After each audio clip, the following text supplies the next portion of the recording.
And welcome to Rewind Reviews, a film podcast. Oh dear, it's gone wrong already. It's a film podcast. I mean, technically, Dan, this was a TV movie, so not too much of a fuck up. This week I was right. Oh my god, that's wow. You know what? If there was ever a week to make that mistake, it was this one, wasn't it? It's this one, yeah. Because at the bottom of this, I don't have box office returns, Chris. When we get to the end of the trip, I've got ratings.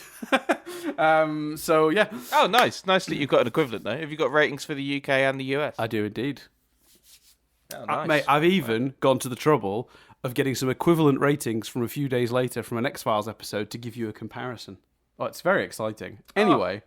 Well, next time you moan about the amount of work you got to put into these things, I'm going to tell you that it's by your own fucking choice. Because no one asked you to do that, did they? But No, they didn't. Anyway, hello everyone. We're going to be talking about Doctor Who. Oh, Happy New Year. Oh, it's not New Year quite yet. I think this is coming out on like the 30th or something. New Year's Eve, isn't it? New Year's Eve, yeah. I think it's either bang on New Year's Eve or the day before.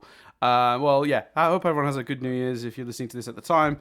And if you're just listening to this at a random time at a later date, then, you know, just hope you're having a nice Tuesday or whatever day it is. just having a good one. That's these go up on a Tuesday, don't they? Yeah. Yeah, so in that case, it's the 30th, so it's the day before New Year's Eve. Yeah, there you go. Except for Patreon listeners, it's the 23rd. So happy Christmas Eve. Fuck that. Still doing that shit. Great. It's back. It's back. You can't get rid of it. Anyway, so this week we are talking about, because it was New Year's, I thought it'd be fun to do a movie set around New Year's, and I chose Doctor Who the movie. Now, to do some quick history on this, for those of you who listen to our other new podcasts, you will already know Chris and I are both massive Doctor Who fans. We were reasonably young, and in the target demographic, but we were a little older. Not so much in the last 5 or 6 years, but yes, yeah, we are Doctor Who fans. Yeah. Anyone that's listened to Who Review would dispute that we're massive Doctor Who. Yeah, well, we're big Doctor Who fans. We're just on the struggle bus right now. That's a different issue. But our Doctor Who journeys mostly, I think you'll agree, Chris, begin in 2005 with the revival. But I did have some brushes with Doctor Who prior to that. So to give some quick, with this podcast, we usually do a little bit of background before we review. Very quickly, my background, Chris, is through a British television show hosted by Cilla Black called Surprise, Surprise. Do you remember that show? Right, okay. Yeah. So the premise of the show was quite simple. Cilla Black would bring someone on with usually some sort of sob story. Like, I've got a long-lost sister that I've never been able to track down. And Cilla Black's like, well, surprise, surprise. I mean, you're here telling me about this, so you're probably able to guess. But we tracked them down, and here they are. And there was one about a kid who wanted a Dalek. That's all he wanted. He wanted a full-size Dalek. And I didn't know what a Dalek was. And when Cilla Black said, oh, it is, Chuck, surprise, surprise, and she dragged out this Dalek, I was like, what in the Star Wars shit is this? And I was very young, but I was a big Star Wars fan at the time, loved anything science fiction, and was immediately blown away by the design of this creature, right? It comes onto the stage, they roll it on, the kid's all happy, and I'm like, what the fuck is this? So I do, like, keep, because what in the Star Wars fuck is this is one of my favourite phrases I've ever heard, so keep doing that. Yeah, and I definitely said that at the age of like 6 or whatever I was at the time. But no, I was very immediately attracted to the design. And I remembered what it was from. It was from a thing called Doctor Who. The kid talked about Doctor Who. I think they played a clip from Doctor Who. And that was me becoming, through cultural osmosis, aware of what Doctor Who was, to a small degree. A couple of years later... Oh, mate, it looks... If it's the clip that's on YouTube, it looks like John Pertwee was on it as well. Was he? Oh, see, I wouldn't have appreciated that because I didn't understand what Doctor Who was. Do you see what I mean? Yeah, well, there's a clip... Yeah, totally. But Mr.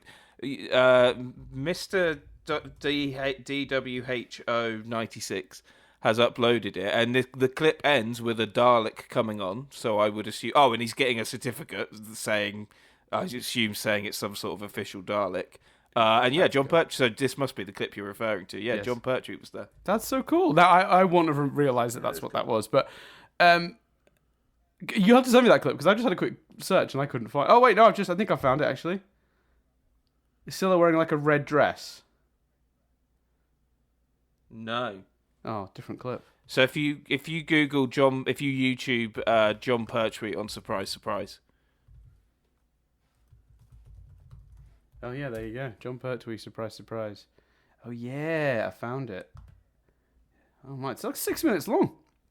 Anyway, this is me becoming aware of what Doctor Who is, right?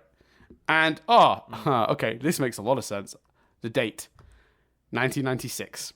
Right. So this is because originally I was like, oh, maybe this is too early, seeing John Pertwee was on it, and then I saw 96, and I was like, no, this has to be the clip he saw. Yeah, no, this is the timing of this matches perfectly, because my memory is I see this clip and I become aware of what Doctor Who is, but I have no ability to watch it. It's the 90s. I can't, I have no access to, like, there's no internet, there's no DVDs. There's a video store, but it sells movies. They weren't. TV on VHS was even then rare-ish. So, I sort of just let it go, if I'm being honest with you. I was just like, I just sort of back-pocketed the notion of Doctor Who. And at some point, I spotted Doctor Who was going to be on television. Now, my memory is it was a year or so after this, so I don't know if I watched Doctor Who, the movie, on its original broadcast, or if I saw it on a repeat a year, 2 years later. I'm just not sure. But at some point, the BBC ran it, and I saw it in the TV guide, connected it to this clip, and went to watch it. Now, I'm going to tell you that young Dan was quite disappointed because I saw a space pepper pot that looked really cool. And then I got sort of Alex Mack snake monster. And I was like, what the the Alex Mack fuck is this? I guess is how I replied. You're such a mouthy child. I was. You know what? I was quite a sweary child, And I remember once I got pulled up, this is in primary school, by my teachers, and I swore so much. I said, "Miss, I didn't fucking swear, I promise." I was a terrible child for that. I was quite a sweary adult, to be fair, but I was quite a sweary teenager, certainly. I remember my favourite swearing moment is I got up I got up once at Mum and Dad's, and apropos of nothing at all, just got up and went, "Right, I'm going for a piss." And my mum and dad were just like, "Sorry? What? What are you doing? What are you talking about?" They were so like, they were like, no, like, you go to the loo, you go for a toilet, you're not randomly like, for some reason that just threw them. Incredible. They were not happy. Incredible. Anyway, and another one is a girlfriend's house, and I said bloody. I said, "Oh, it's like the bloody da-da-da," and her mum was like, "Oh, I've never heard you swear," and it was like a bad sitcom. I was like, "Swear? When did I swear? Oh, bloody." Is bloody a swear word? Like just making it 10 times worse by repeating it. I'd still argue not really a swear word, but anyway. That almost reminds me of one of my favourite ever jokes from South Park, which is when Cartman calls Kyle a fucking Jew. And the teacher's like, "Eric, did you just use the F word?" And Eric thinks we're going to say this, "Jew?" It's so good. It's one of my favourite bits. Anyway, look, here's the thing. I watched it and was disappointed. That's the moral of the story. I did not like it. I didn't connect to it. It wasn't exciting to me. It was kind of boring. I don't think I finished it. It just did not work for me at all. And I just, I guess Doctor Who isn't what I thought it was from the Dalek, which is the only real contact, the only thing I knew of from Doctor Who. And obviously, Doctor Who fades into the background because there's not new stuff. I'm not seeking it out because I wasn't impressed with the movie. And it's not till 2005, essentially, that I come back round to it and give it a go with the new series. And then it becomes evident that there are elements of Doctor Who that are what I was. Now, I didn't watch the movie again until I was in uni, which you know full well, Chris, because you know about. And I believe this is the last time I saw this movie. I did a weird thing where I decided I was going to watch 3 to 5 stories from every single Doctor. So it was their 3 best stories, and if it didn't include them, their first and last episodes. So I literally found like surveys on like Gallifrey base and was like the 3 best stories for every Doctor. And if that doesn't include their opening and closing episodes, I'll include those too. So I ended up watching 3 to 5 episodes from every single Doctor. And obviously with Paul McGann, not too hard to figure out what I should watch. And I watched the movie. I remember thinking, that was fine. It was fun, just a bit frivolous, but it is what it is. Had a reasonably positive-ish experience with it, and that's kind of where I sat before we sat down to watch this yesterday. So do you have any history with this film? Do you remember when you first watched it? Because presumably, like me, you mostly came across Doctor Who through the revival in 2005. Yeah, I knew of it, and I was quite fascinated by it, and I knew my dad was a fan, and he had a book. He had an old book on it, which I would often look at in kind of fascination. Oh, and actually, the Five Doctors. He had the Five Doctors on VHS, and I watched that before the revival show. So actually, my first exposure to Doctor Who was the Five Doctors, and I think, or maybe I hadn't paid full attention and went back then when the show aired. But I can't remember whether this. I know I can tell you when I watched this movie, but how I watched this movie.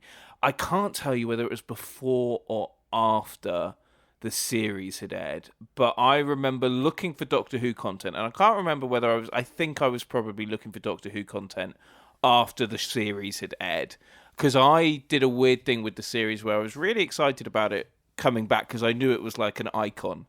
And I was really kind of into it. And then I watched it and then I fell off, I think around the long game maybe. Definitely before the Doctor dances and Empty Child, the Empty Child. Because those episodes I watched on DVD and was like, whoa. But I sort of fell off for a few weeks, and then I got back on during the final and loved the finale, and was really captivated by the idea of regeneration. And I think the series 1 finale is probably what made me an actual huge fan.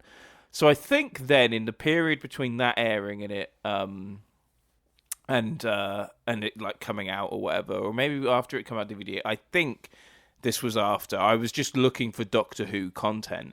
And online, someone had put up, YouTube wasn't a thing then, but it must have been a streaming site or something. But someone had put up this thing, and it was called Doctor Who: The Enemy Within. And I was like, what is this? So I start watching, and it becomes apparent it's the TV movie. I knew enough about Doctor Who at that point to know, that there was a TV movie. So I watched it that way. I just gave it a watch. I thought it was. I remember thinking it was all right. I remember thinking it felt tonally like a bit like an episode of the modern series, but maybe not quite. And I remember just thinking I wasn't blown away, but I also wasn't incensed. I wasn't angry or anything like that. I think kind of like you're describing. There was a sense of, that's all right. It's not quite the Doctor Who I know, but it still feels like Doctor Who. That was my history. And I don't know, to be honest with you, I don't know if I've ever gone back and rewatched it, apart from for this. Probably seen clips over the years, certainly seen the regeneration, certainly seen some of the kind of classic McGann moments, when he remembers who he is and stuff like that. But let's go into thoughts, and let's start with you. It's your choice. What did you think on? Well, how did you go in? Did you go in thinking, this might not be good? How did you go in feeling, and how did you feel after watching it? Give us your headlines. I went in cautiously optimistic. I remembered that I hadn't really connected with it as a child, but thought, well, there's plenty of things that I glimpsed at as a child and didn't appreciate until I was older. There's probably a list a mile long if I really go back through of media I mildly engaged with, didn't appreciate, preferred later, and I'd remembered having fun-ish with it when I'd seen it in uni, so I was kind of reasonably positive. And I've got to tell you, Chris, I was blown away by how absolutely fucking god awful this movie is. Yeah, it's not great. It's fucking terrible. Look, let me do that. I'm just gonna do bullet points right now, because each of these points is going to be a whole discussion. So I'll just give you the bullet points very quickly. There's no characterization, none at all, not even the fucking Doctor. So you're probably thinking, well, maybe the plot's good. No, plot's absolute bollocks. It's just vague, meaningless MacGuffins. They don't properly explain, and we never really know what anyone's actually trying to achieve in any given scene. It's lazy, impersonal, intangible. You can't connect with it. The action is generic, poorly shot, devoid of all tension. It has first act pacing issues. It takes way too long to get started. The nods to Doctor Who lore are way too on the nose. And they, for some reason, each come back repeatedly. There's no need for him to do the Jelly Baby thing more than once. The movie doesn't trust the audience at all, which makes things way more complicated than it needs to. I would go as far to say as I fucking hated it. I really hated it, and I was not expecting that. Like, genuinely wasn't expecting that at all. My only explanation for my uni viewing being like, that was fine, was just that it was at the end of months of powering through hours and hours, especially because if you keep in mind those old Doctor Who serials, it's like 4 episodes make up one story, 8 episodes make up one story, and they're all 30 to 45 minutes depending on which era. So like, you're watching like 2-3 hours for a story. So this one was an hour and 20 minutes. It comes, it goes in the midst of a binge watch. Probably doesn't,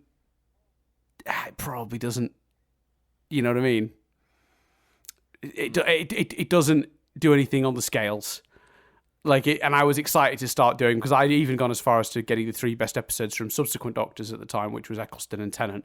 Matt Smith, I think, when I was doing this, had just become the Doctor, so I was excited to watch the 3 best Eccleston and 3 best Tennant episodes. I just watched it. I was like, yeah, it's fine. I moved on. You did. I mean, you did choose the best episodes of the classic series, so there would have been a fair amount of. But even the best episodes are still very slow paced, aren't they? I suppose so. Yeah, and also keep in mind, fan opinion of what's the best episodes won't necessarily. If I actually watched the entirety of each season myself, I might have very different feelings. But keeping in mind that obviously prior to McGann, it was Baker and McCoy's era, which even if they're best episodes, some contention around the quality in those later years. And I definitely felt the show spinning its wheels a little bit, even on that rewatch where I'm cherry picking the top episodes. So I watched this yesterday, and for me yesterday, and time zones are weird, and I just basically hated it. Like, it was a genuine slog to sit through.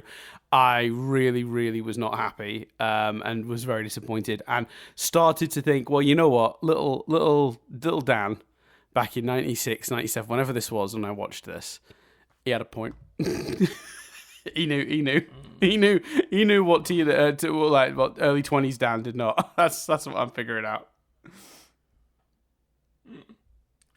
I found myself thinking, I didn't think it was as offensive as you thought. I didn't react as strongly as you, for sure. I definitely had a sense of, I don't know who this is for, because a lot of the Doctor Who fan references, not only are they repeated, they're just wrong. Like, and I don't mean to sound, like, oh well, in this episode, but I mean, why are the Daleks like trialing the Master? Why is the Master goo? I think that's probably one of the biggest. Obviously, I know it was controversial. At this point, especially, fucking hell, like, they've changed the law so much that it's like, meh, whatever. But, Half Human was completely new and different to everything that's gone before. So all of the hardcore Doctor Who fan stuff you've got wrong. The big, for me, the point where I was a bit more where you are was the climax. Like, I don't know what the fuck was going on. Like, with the both got their eyes open, and then she's like, I understand that she's, even though, she's only just found out what TARDIS is, she's trying to jumpstart, like, I vaguely understand that, but all the Eye of Harmony stuff towards the end is so clunky and confused. And what's annoying about that is, if you were a non-Doctor Who fan watching this, you'd probably assume it was connected to Doctor Who lore, and therefore you'd assume that you're not following it because you just don't understand it, or you don't get the references, when actually it's just really badly written. And that's why you wouldn't be following it. Because fuck knows what's going on. And so that I had a massive problem with. The McGann's brilliant though. And some of his scenes, especially later on when he's being very playful and stuff. I can't remember specific lines, which maybe is a problem. You're right, the action sucks, but it's just, but to some, what? Yep, the fact that I can't remember any of his lines. Was that, because and no one is characterized well. It's like the writer. You know what? If it wasn't in 1996, well, if this movie came out today, I'd be like, they used AI to write this. That's the problem. It's AI. Yeah, that's how bad this movie is. But yeah, we'll get to it. I think the problem is sometimes in and maybe nothing as a whole is this bad, but sometimes bad Doctor Who in recent years has a lot of these problems. It just felt like a bad episode of Doctor Who, like, to me, because even the chase sequence, for example, is meant to be on the page some epic chase through the streets of San Francisco, and the Doctor's on a motorbike, and then there's an ambulance, and it's just not.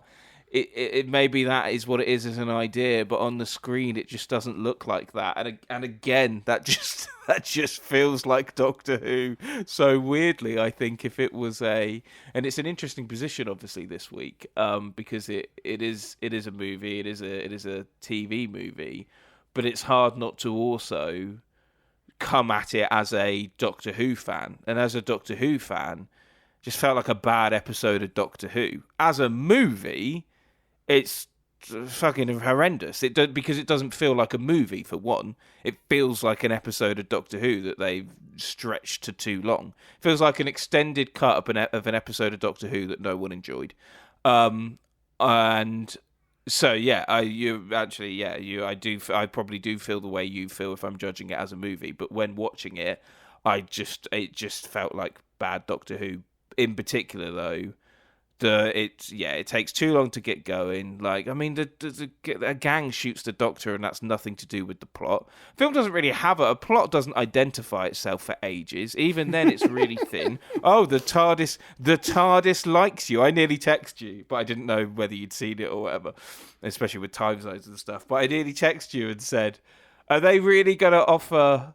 "Oh, the TARDIS must like you," as an explanation for why this kid is able to open this thing or whatever, and it's just so thin, and especially that third act in particular is just a clunky mess, and it's a shame because Paul McGann is great. So yeah, it's not a good movie. No. Awful. Especially if judged.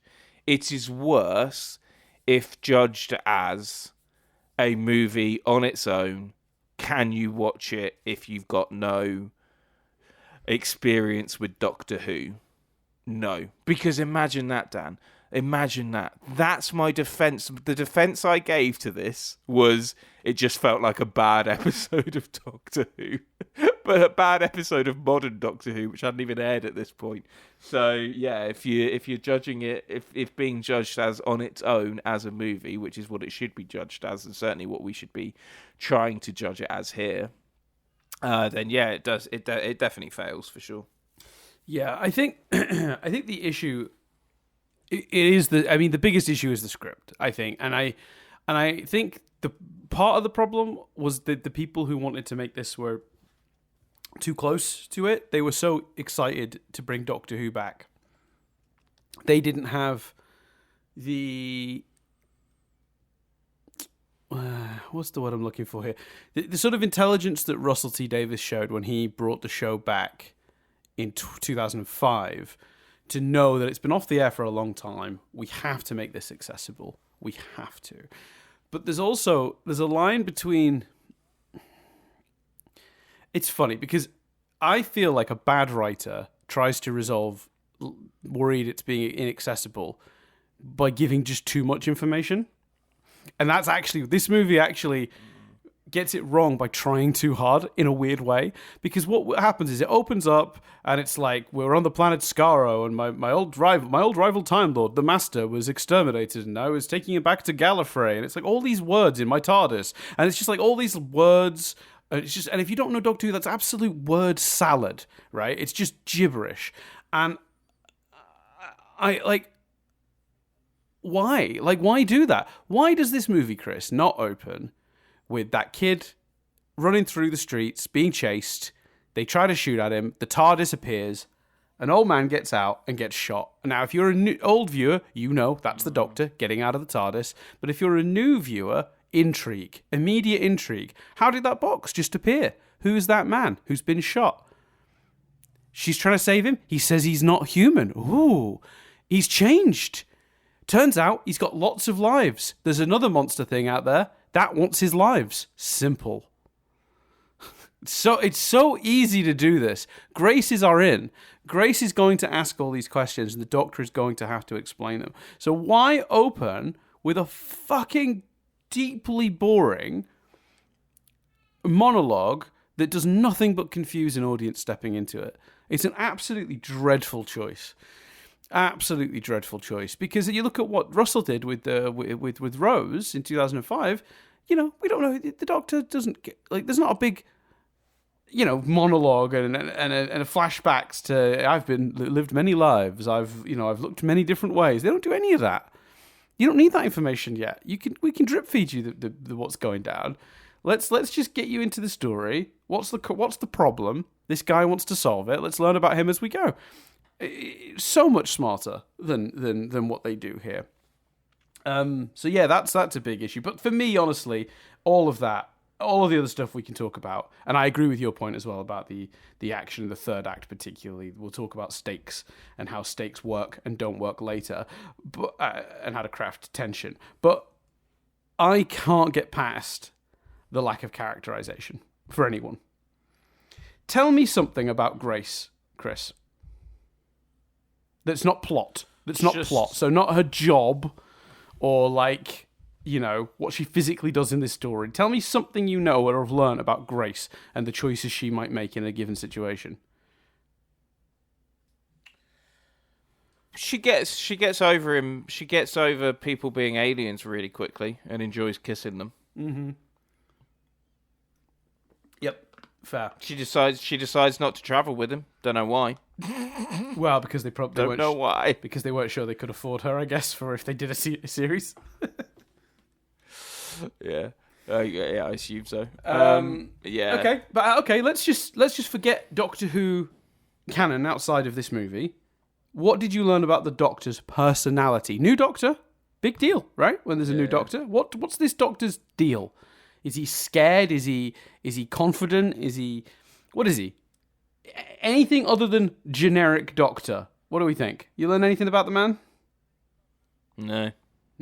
What about Lee? Not. What about the kid Lee? What do we learn about Lee? He likes money, but he's a good kid at heart. Sure. And does the movie do anything beyond the sentence that you just uttered in about 8 seconds? No, but I think Lee probably has more characterization than anyone else. Still not good characterization, still bad, but you know what I mean. He goes on a journey, which is more than could be said for anyone else. Yeah, I guess one step from A to B is a journey. What about the Master? What do we learn about the Master? He has green eyes and snake liquid powers. Gotcha. Yeah. So the closest we've come, right, to characterization across the 5 sort of lead characters in this movie. Obviously, there is a main character, but the 5 characters that have the most screen time. The closest we got to a characterization is Lee was lied to, but because he's good, eventually saw through the lies. In an hour and a half. That is, honestly, Chris, maybe the absolute worst script for characterization we have done on this podcast. There's no effort. For new listeners, I just want to reassure you, this is just how Dan talks when he's annoyed. He knows I didn't write this movie. Okay? He knows that. What about this character, Chris? I don't fucking know. But this is my point. No, you're my sounding board because you're like No, I don't. This is me checking I'm not insane because maybe I go okay, Chris, what was there about this character? You go, well, it was this arc, and I'd be like, oh yeah, maybe I'm wrong. But sometimes a movie is so bafflingly bad, I'm almost checking that I'm not fucking crazy. And No, you're not crazy. You're not crazy. And I just think this is so deeply unacceptable from storytelling because this is like basics. This is like 101. This is like going to a friend who said to you, I've been painting. I've been learning how to paint. And I'm actually putting on an exposition. You go, wow, you was really good. You get there and it's like crayon drawings of like houses with like the sun drawn like with the sunglasses on in bad crayon. It looks awful. And you're like, these are your paintings, are they? Yeah. But so many Crayolas to get through this. You fall at the first hurdle. This isn't even a painting. Like you can barely call this television. You can barely call this storytelling. You've literally just the very basics of this have gone over you. This is like a chef serving you burnt food, but not like slightly burnt, like burnt to a crisp. Like what you just completely fucked this. Immediately. Now, I can sit here and will sit here for the next hour explaining why the plot doesn't work or why this movie doesn't understand how to create stakes or tension or how to even make a coherent plot or pace itself. But all of that is going to pale in comparison to the issue of the characterization. Because if a story isn't telling us about someone growing, it's doing fucking nothing. And I mean that. Like, I cannot imagine how a human being is supposed to connect to this movie in the way it is currently. And the idea that people signed off on this script and went, yeah, that's the one. Let's put $5 million into making that reality is absolutely heinous to me. Like, it is abhorrent. I cannot believe no one, not one person, hundreds of people are involved in making a movie. Did no one read this script and go, well, this is absolute fucking garbage. Can we maybe fix this? Do you think do you credit Big Finish with the reason that the movie, because the movie's not considered great and a masterpiece for sure. Correct. But I wouldn't say the movie is hated. You know, it's not Fear Her from series 2. It's not Love and Monsters. Do you think that's because Paul McGann is great and has gone on to do great work in things like Big Finish and obviously, you know, the Night of the Doctor, Night of the Doctor, Night of the Doctor. Which I, by the way, which I had to watch Night of the Doctor to cleanse myself of this. By the way, I genuinely dug up Night of the Doctor and watched it immediately after this, just so I didn't feel quite as nauseous. Look. I agree, yes. I think that is it. I think Big Finish has given people rose-tinted glasses. For fans, yes. For anyone else who watches this movie, I assume they come away with the impression I did, which is that's some bullshit. But I think part of the reason I go in with rose-tinted glasses, excited that maybe this movie's going to be kind of fun in some way, is because Big Finish, for those who don't know, I should clarify, sorry, there will be non-Doctor Who fans listening to this. Big Finish is a company that produce audio and radio dramas, and in the wilderness years, when Doctor Who was cancelled, which is how this movie ends up getting made, the show gets cancelled in 89, and there's a multi-year effort to try and get it back on the television at a reasonable cost, which the BBC decided the best way to do would be to partner with an American company, because they couldn't afford to pay for the whole thing. Fox was the only American company even close to being willing to do it, and even they were trepidatious, so they agreed just to do the TV movie and see how it went.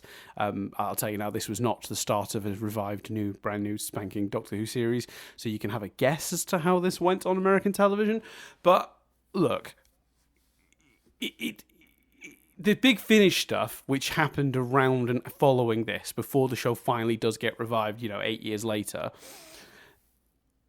has, for fans, made McGann's Eighth Doctor a very popular figure. He was very lucky in that Big Finish put all their best writers and all their best work into his original.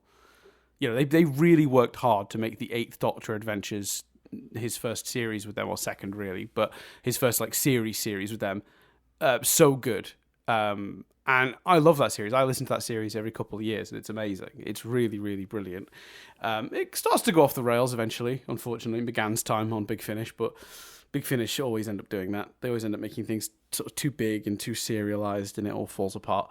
It's better when they follow the actual Doctor Who structure, but that's just my opinion on it. It's the same thing will happen to the Ninth Doctor. I've enjoyed his first few years, but he's going to start getting dragged into bigger and bigger productions, with larger scope, where it's one story told over 4 episodes or whatever, and it's just going to get worse and worse. But that's just what Big Finish always do. But yeah, I agree. I think that's exactly it. I think fans that don't hate this movie or just like have a sort of neutral opinion on this movie, it's because they have fond feelings for Paul McGann, but those fond feelings come from his other work. They do not come from the movie itself. And I think if he hadn't had the success he'd had on Big Finish, I think this movie would be looked at more critically. I will say, and I had this in my triv, so I'm going to just bring it up now. Fans voted for the best Doctor Who stories on Outpost Gallifrey for the 40th anniversary in 2003. So this is prior to the New Who. So there were 163 Doctor Who stories at the time, Chris. Where do you think it ranked out of 163? 70, around that. 95. Wow. Yeah, that is low. Yeah. Yeah. So there are 94 stories ahead of it. And that does not shock me having just watched it, but it would have shocked me if you'd have shown me that stat prior to watching it yesterday. So yeah, in terms of the Doctor Who stuff, and I really did try to watch this, yesterday, void of that. Yeah. And I do feel like my review, my complaints about characterization, my complaints that we'll come to about the plot and stuff, will be, devoid of just Doctor Who and just be analysis of what's on screen in this hour and a half. But to get the Doctor Who side of it out of the way, yeah, I think that is a big part of it, and why this movie isn't quite as hated as maybe it should be, because it is an absolute it's a disaster. It's top to bottom. And I genuinely think he's brilliant in this movie. Like, I do think Paul McGann is very, very good. It's a little. The script is a problem for him, like in the same way that the scripts are a problem for Jodie Whittaker. And the scripts, I think both of them have a similar thing of, it kind of almost feels like they're doing an impression of what the Doctor, like you say, AI's version of the Doctor, or someone that hasn't watched the show but picked it up by osmosis. What's the Doctor like? And that's what Jodie Whittaker and Paul McGann. Sorry, I'm being much worse at you for not making it a Doctor Who thing, but like, it's the script. It's not Paul McGann any more than it was Jodie Whittaker. Like, it's very clear from this movie that he could be a phenomenal Doctor, and you can see that in the performance as you can with Whittaker. It's just the script that they are having to deliver is so poor. Yeah, that's where I'd stand on it too. But I think it holds him back also. I mean, as good as I think he is in this movie, and I do think he's good in this movie, but I think that the fact the script is so bad means he's nowhere near his potential. Nowhere near. And when you watch Night of the Doctor, and when you listen to that first series of Big Finish, again, for anyone wondering why I keep specifying the first series, I love that first series of Big Finish. It's so good. 8th Doctor Adventures. I think some of it was on Spotify last I checked. It's really good. You should check. People should check it out. It's really good. It's a great little series of Doctor Who. Anyway, it proves how good he is. But yeah, let's break this down. All right, where do we fuck at? So do you have any thoughts on the lack of characterization, Chris? Because I think, the golden rule I've always talked about on this podcast, and people are probably bored of hearing me say it, so I am sorry. But if you don't care about the people, then no matter how good the plot is, and that's in a situation where the plot is also good, which it isn't here. We'll talk about that shortly. But in a world where I don't care about Grace, because she's just whatever she needs to be in every single scene, given like her choices in every scene are the choices she needs to make to move the plot forward, not the choices that make sense for that character. The same is true for the other characters in this movie, including the fucking Doctor, might I add. So yeah, if I don't care about the people, when I don't, then it's hard for me to give a shit about the fucking Eye of Harmony. You know what I mean? And how it affects them. So. Before we move on from that, because I feel like I've ranted a lot about it, and we've ended up talking more about why Doctor Who with yourself. Did you feel that watching it, that lack of a connection to any of these characters? Yeah, no, you're absolutely right. I think, you were quite angry but eloquent, and so the reason I didn't jump on anything is because I can't disagree with anything you've said, and I think that. That I think really affects, like I say, the third act, because you don't care. So it's not enough to see them succeed somehow can't really see. I don't know how they succeed. Really, I don't know what happens when she does what she does to the TARDIS. But in addition to not understanding it plot wise, you don't care that it's happened because you don't engage with the characters. I think another good example is her not going with him, like in the runaway. Fucking hell! I really should stop. Sorry, but you know what? Also, I'm going to let myself off. You're doing there are elements that I've reviewed as a movie, but also there will be people potentially listening to this that want it to be a bit Doctor Who. So I think it's okay. I'm going to stop beating myself up over it.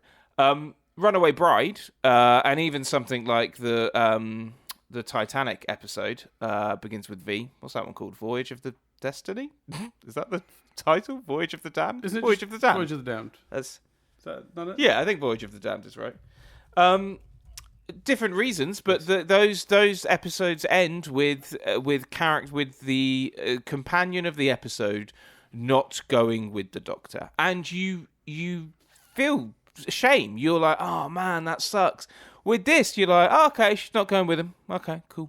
Like, you don't feel anything about that because you don't care about the characters, so you don't feel impacted by the fact that she's not going. And it just absolutely ties into everything and affects the viewing as you've laid out. So yeah, I think you're spot on about characters, and I think it is a big problem.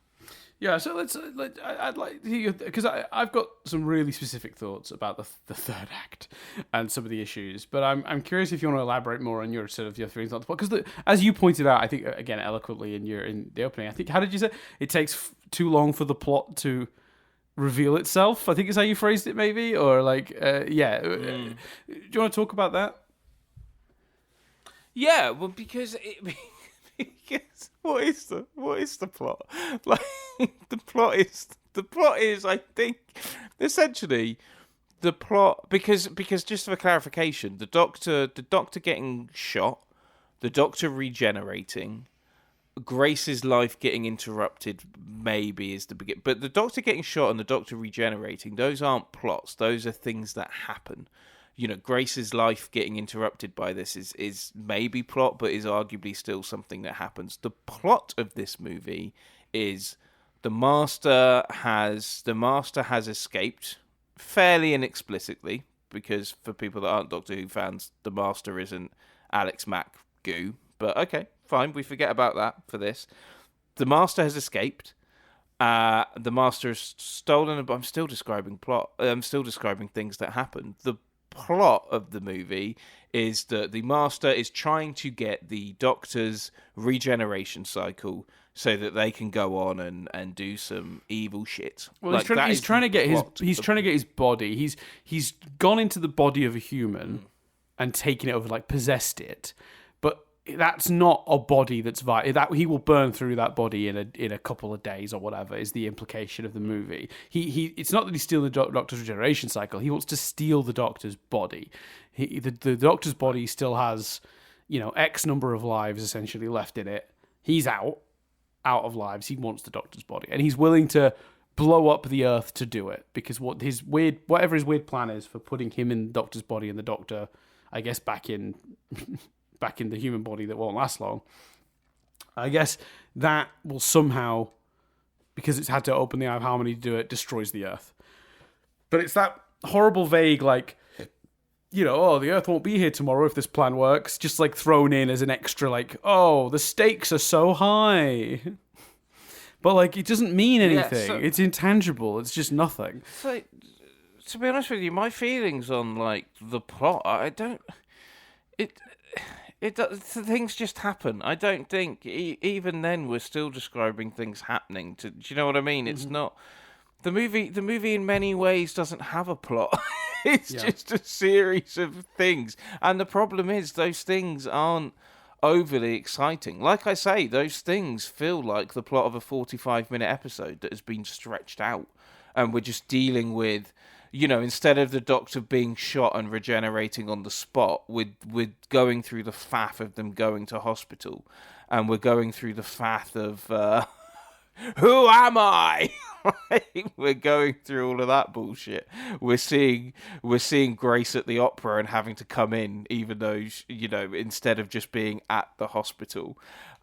You categorically could take all of these beats and fit them into a 45-minute episode, and that's the problem with the plot. It meanders for that reason. It doesn't really go anywhere, and what it builds to isn't logical. It doesn't make sense. I don't know what's happening. And you just don't need it. You don't need Grace to be at the opera. You don't really need other than the contrivance of, getting him introduced to Grace. You don't need him going to the hospital. Grace could be, because the fact that she's a doctor isn't relevant to her character in any way. Grace can be wandering past, like you say. The doctor comes out, he gets shot. The Lee runs away. Grace is going past. She could still be a doctor.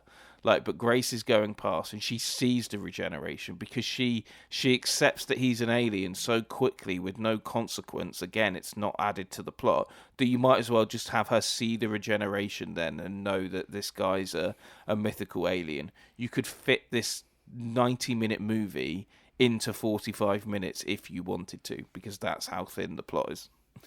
Yeah, I agree, and I think that is it as well. It's very thin. I think thin is the right word, but it doesn't need to be, because usually what you do is the elements of the plot that are on display here are like the scaffolding you build an actual script around. Events that have cause and effect, choices that have impact on what then happens in the story. And the problem with this movie is actually it's doing the exact thing that Matt Stone and Trey Parker say you shouldn't do when you're writing a story. I've just realized this. So for those who haven't seen it, there's a very famous clip of Matt Stone and Trey Parker, who write South Park, explaining that if you want to tell if you've got a functioning plot, you lay it out in beats, bullet points, and you see what goes between them. And if what goes between them is and then, and then, and then, you don't have a functioning story. It should be, this happens, therefore this happens, because this happens, and and it's everything needs to be leading into something else. Whereas with this plot, what happens is the writer needs the characters to tell us that there's danger, and then go do things they haven't set up to resolve that danger. And this is where we get to my bigger complaint about the third act, which is the lack of tension. And the reason there's lack of tension is there's no point. We spend so much time uttering science fiction bollocks about the Eye of Harmony and just all this nonsense that's just meaningless MacGuffin words, that we forget to do the thing we actually should have done, which is have the Doctor say to Grace, we just need to do this, and physically show us what needs to be done, so we can comprehend the task at hand to resolve this problem. Like in a good heist movie where you know what the plan is, so you know when it's going right and you know when it's going wrong. That way, when the Master is in the throes of his plan and the Doctor is trapped and Grace is all that is left to help us, we know where she has to go and exactly what she has to do, because then we can create obstacles. What if we knew she had to connect those two wires together, but they weren't close to each other, Chris? And the time is running out, and we can see that clock, 2 minutes to midnight, 1 minute to midnight, and she's rushing, like Doc at the end of Back to the Future. When we think he's about to plug the thing in, he drops the fucking cable. We know he's got seconds. That's tension. And it's tension because we've already established earlier in the movie exactly how this needs to work.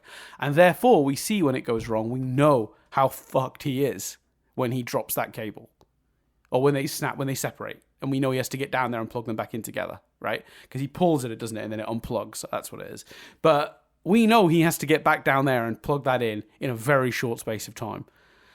how does he solve that problem? But that's not what happens. The Doctor is like, well, we're in trouble. And Grace just goes, I guess I magically know how to fix this. And then she goes to the TARDIS and she just does some stuff with the wires. And we're cutting back and forth between 3 different things as if that makes tension. Because, oh, here's some people that might be dead in a minute. And, oh, here's the Doctor who's trapped. And here's Grace fiddling with wires.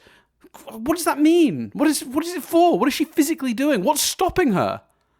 What's actually stopping her from achieving this goal right now? Nothing.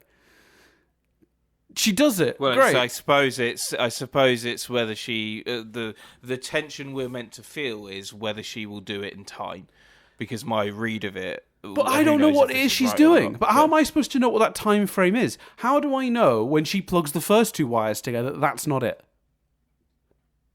There's no tension because I agree with you. I don't understand. Okay, maybe it is supposed to be that we don't know if she can do it in time because I don't know what she's doing. I don't know if she could do it in the next 2 seconds. She could do it in the next 2 minutes. I don't know how far away she is from completing what she's doing. I have no context for that. Yeah. Does she have 10 seconds of work left or does she have 5 minutes of work left? I don't know. So yeah, were you extra yeah, because it's related to this, because this is where we have the most New Year's. Were you extra disappointed because not really a film about New Year's Eve either, is it? No, it's about it's about as much as to do with New Year's as Die Hard is to Christmas. No, Die Hard's way more of a Christmas movie than this is a New Year's movie. Yeah, definitely. Yeah, we've talked about why Die Hard's a Christmas movie. You can't. You've spent ages ranting about how this movie has no plot or characters. This movie isn't an anything movie. You can't then be like, but it is a New Year's movie. I think the arguments we used for why Die Hard's a Christmas movie, a lot of them do fit here. Nah, don't. The entire ticking clock of the movie is New Year's. The entire last act is set during a New Year's party. Like, it's all about clocks and time and New Year's, and also the whole thing that she's going to rewind time so that the Master can't open the eye, how many whatever bullshit explanation they it's all to do with midnight on New Year's Eve. Feels pretty New Year's Eve to me. If we don't know what she's doing, Dan, then how are we meant to feel that New Year's jeopardy? Because we don't know how close she is to achieving the task before New Year.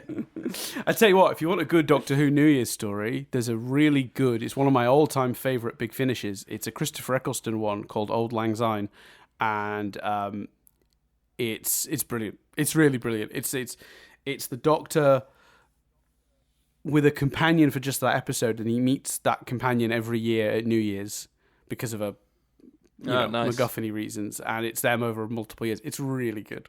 It's really good. Brilliant.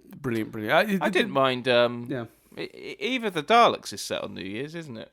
Like, that's got problems, but compared to some of his other Chris Chibnall's other episodes, I didn't mind that too much. Oh yeah. That was that one called Resolution. Eve of the Daleks. So it's called Eve of the Daleks. The one I'm talking about. The one with the Aisling Bees in it. Right. Yeah. Okay. Yes. Although that storyline, that's a bad love story. Like that's a god awful plot involving Aisling Bee's character. But anyway. So yes. This movie doesn't have any tension because it doesn't take the time to explain what anyone is actually trying to achieve.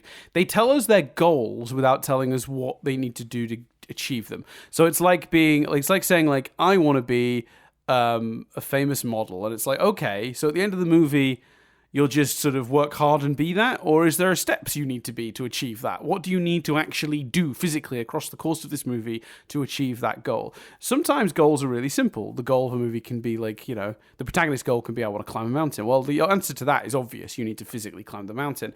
But when the goals for all the characters are this just muddy science fiction jargon, it's very, very hard to connect with them. And when the characters aren't even characterized, then you have a plot that's lacking any ability for you to sort of connect to it or understand what anyone's actually trying to achieve scene to scene. I understand the Master's ultimate goal. I understand the Doctor's ultimate goal. The Master wants to steal the Doctor's body at the cost of the Earth. The Doctor wants to stop him. Fine. I understand that. But how? You need... when it's weird science fiction stuff like that, you need to explain to me what the Master's plan is, because when he's in that room with the iHarmony and his sort of temporary companion, whose name I've briefly forgotten, Lee, Is he called Lee? Lee. Yeah. When he's in there with Lee, I don't know what he's trying to achieve. I don't know what constitutes success for the Master there. And at the end of the movie, when he's back in that room with the Doctor, I don't know what constitutes success for anyone in that scene because the movie hasn't explained it. It's told me the ultimate goal. He wants to open the Eye Harmony, destroy the Earth, and take the Doctor's body. Cool, but how? Because if I don't know how, I can't connect to it. When you combine that with the lack of characterization, it's just abysmal. It's like the character and plot, the two core things you need for a functioning story, and neither of them function. It's like, I don't know how this gets off the ground. This script is so horrible. I just don't even know where to begin. Anyway, yeah. Do Eric Roberts. Yeah. Because I feel like everything we said about Paul McGann is brilliant, and even though he's got a poor script, he pulls it up, and I can see why someone would watch this movie and think Paul McGann's great and would make a great Doctor, and actually want to see more of Paul McGann's Doctor. Yes. I can understand someone watching this movie and feeling that way. But I think Eric Roberts has the exact opposite thing with this movie, where people think he's bad, but actually just the script is awful. Like, especially when it comes to the Master. Like, it's a pantomime villain. Like, and maybe he's given a pantomime villain performance, and it's obviously so far, in terms of the Doctor Who of it, it's so far away from previous Master incarnations. But in this movie, the Master is a pantomime villain, and it's sort of a typically pantomime villain performance. And I don't know how much of the blame for that should be laid at Eric Roberts' door. What's your view on that? I think some of it could be blamed at Eric Roberts' door, to be honest with you. Because as we've just discovered... I had a feeling you were going to say that.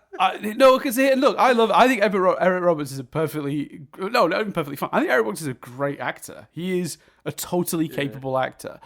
I don't know if it's a miscasting or just that he wasn't given enough, but here's the thing. Okay, there's an extra thought I've just had that kind of actually slightly changes my feelings on. So let me backtrack slightly. Paul McGann has nothing on the page, right? But the Doctor is a long-held character, like James Bond, played by multiple actors, and he was able to bring an interpretation of what other actors had brought to it that gave it a believability and an authenticity that wasn't on the page. But he did that, I suspect, by doing his fucking research. And while this script is garbage, he understood the character from previous material and brought that into his research, prep work, and crafting this character, this performance.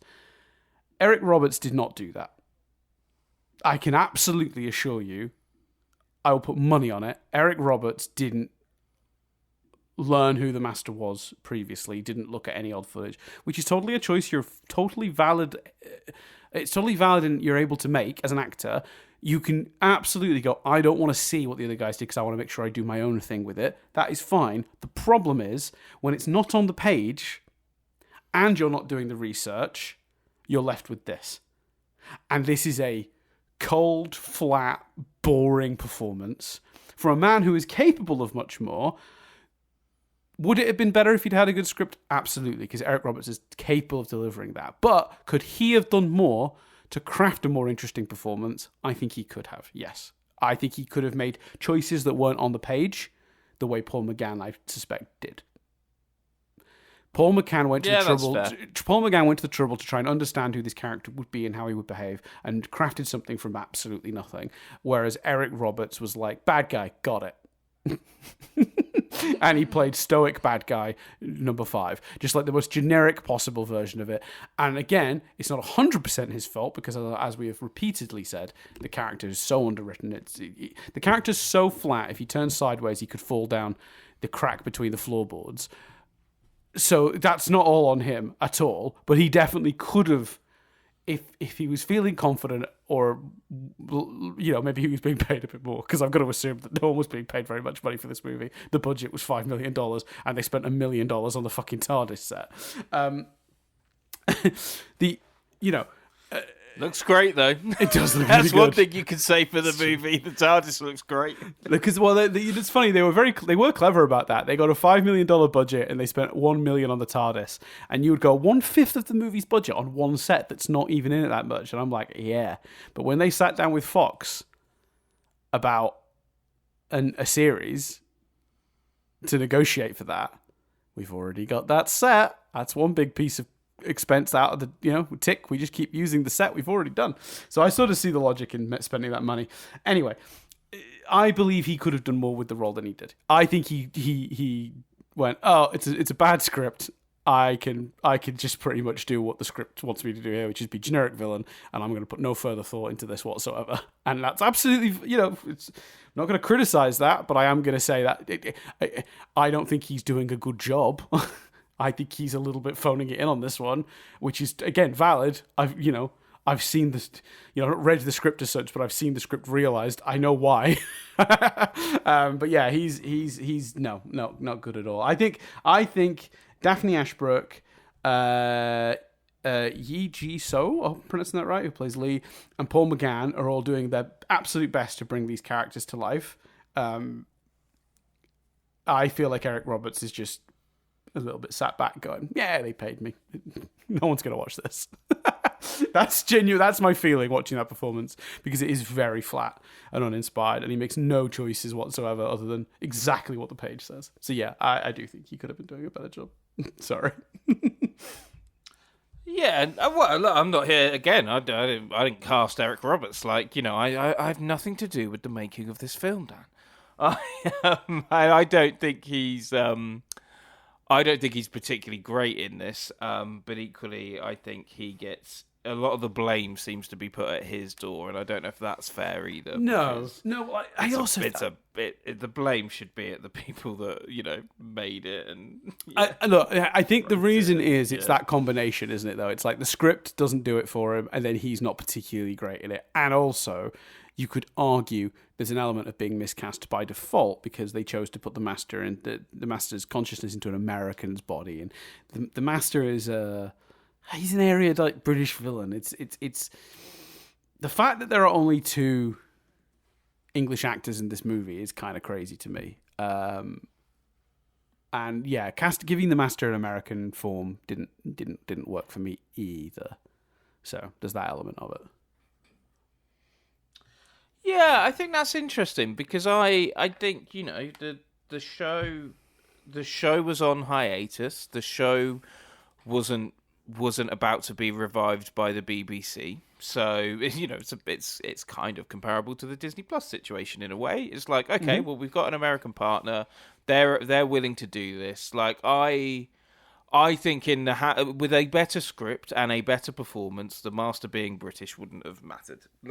Being American wouldn't have mattered. I agree. I don't think you need an American.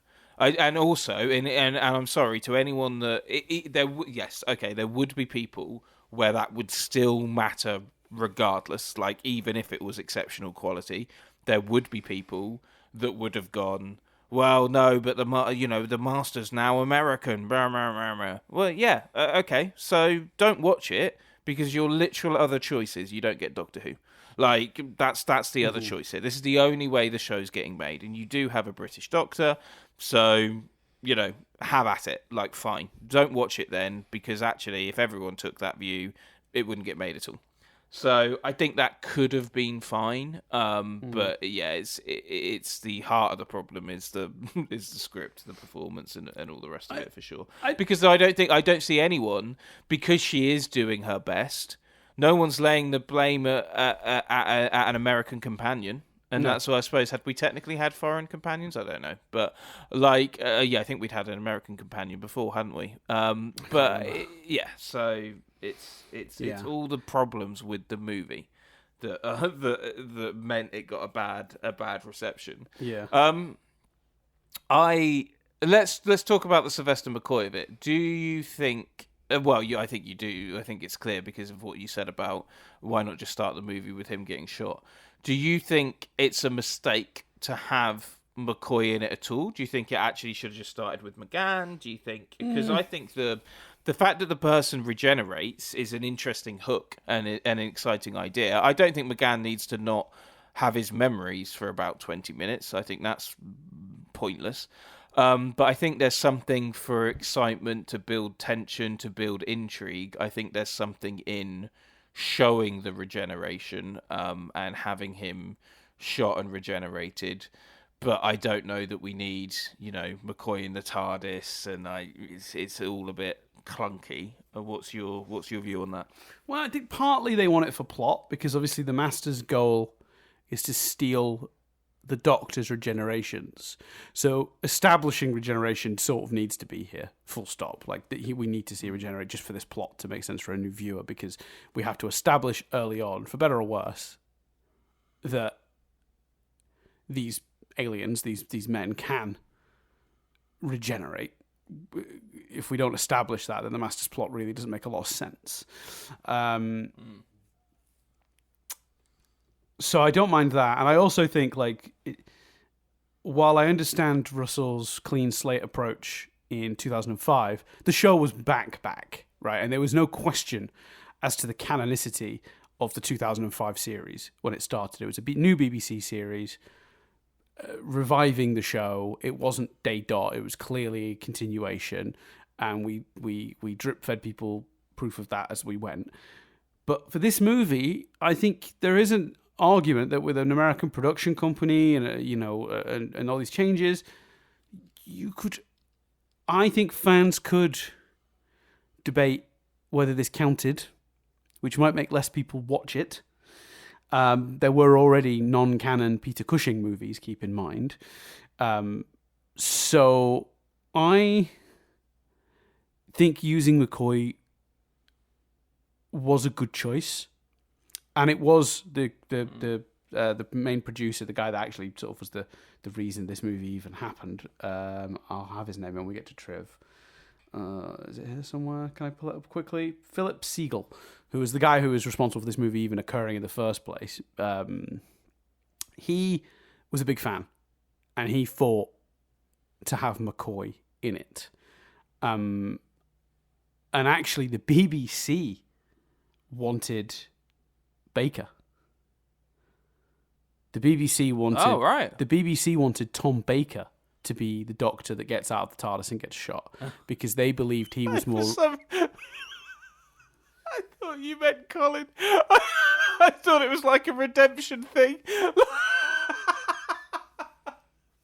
That would have been incredible. Sorry, of course, you meant Tom Baker. That makes much more sense. Carry on. Yeah. So Tom Baker, for those who don't know, played the Doctor in he was the fourth incarnation, and arguably that was sort of the show's peak, right? It was when it was most popular in America, and also when it was sort of arguably at its strongest power in the UK too, in terms of its influence and stuff. And it had grown to that over many years, and obviously thanks to the brilliant work of the previous Doctors, Pertwee, Hartnell and Troughton. But Tom Baker was kind of iconically the Doctor. So the BBC thought, well, if you want to conclude a classic Doctor and have him regenerate, we'll bring in Baker then. We'll have the fourth Doctor be the one in the TARDIS. He gets out, he gets shot, he turns into McGann. And to Philip Siegel's credit, he said, we can't do that. We can't discount all of Davidson, Colin Baker and McCoy. We have to include their Doctors cannot be taken out of the sort of history, so to speak. So he fought to have McCoy as the Doctor at the start of this. But the BBC were worried. Obviously, the other problem from the BBC's perspective is obviously McCoy was associated with the show at its ebb, at its end, when it was dying, when the ratings were falling, and obviously McCoy wasn't the problem.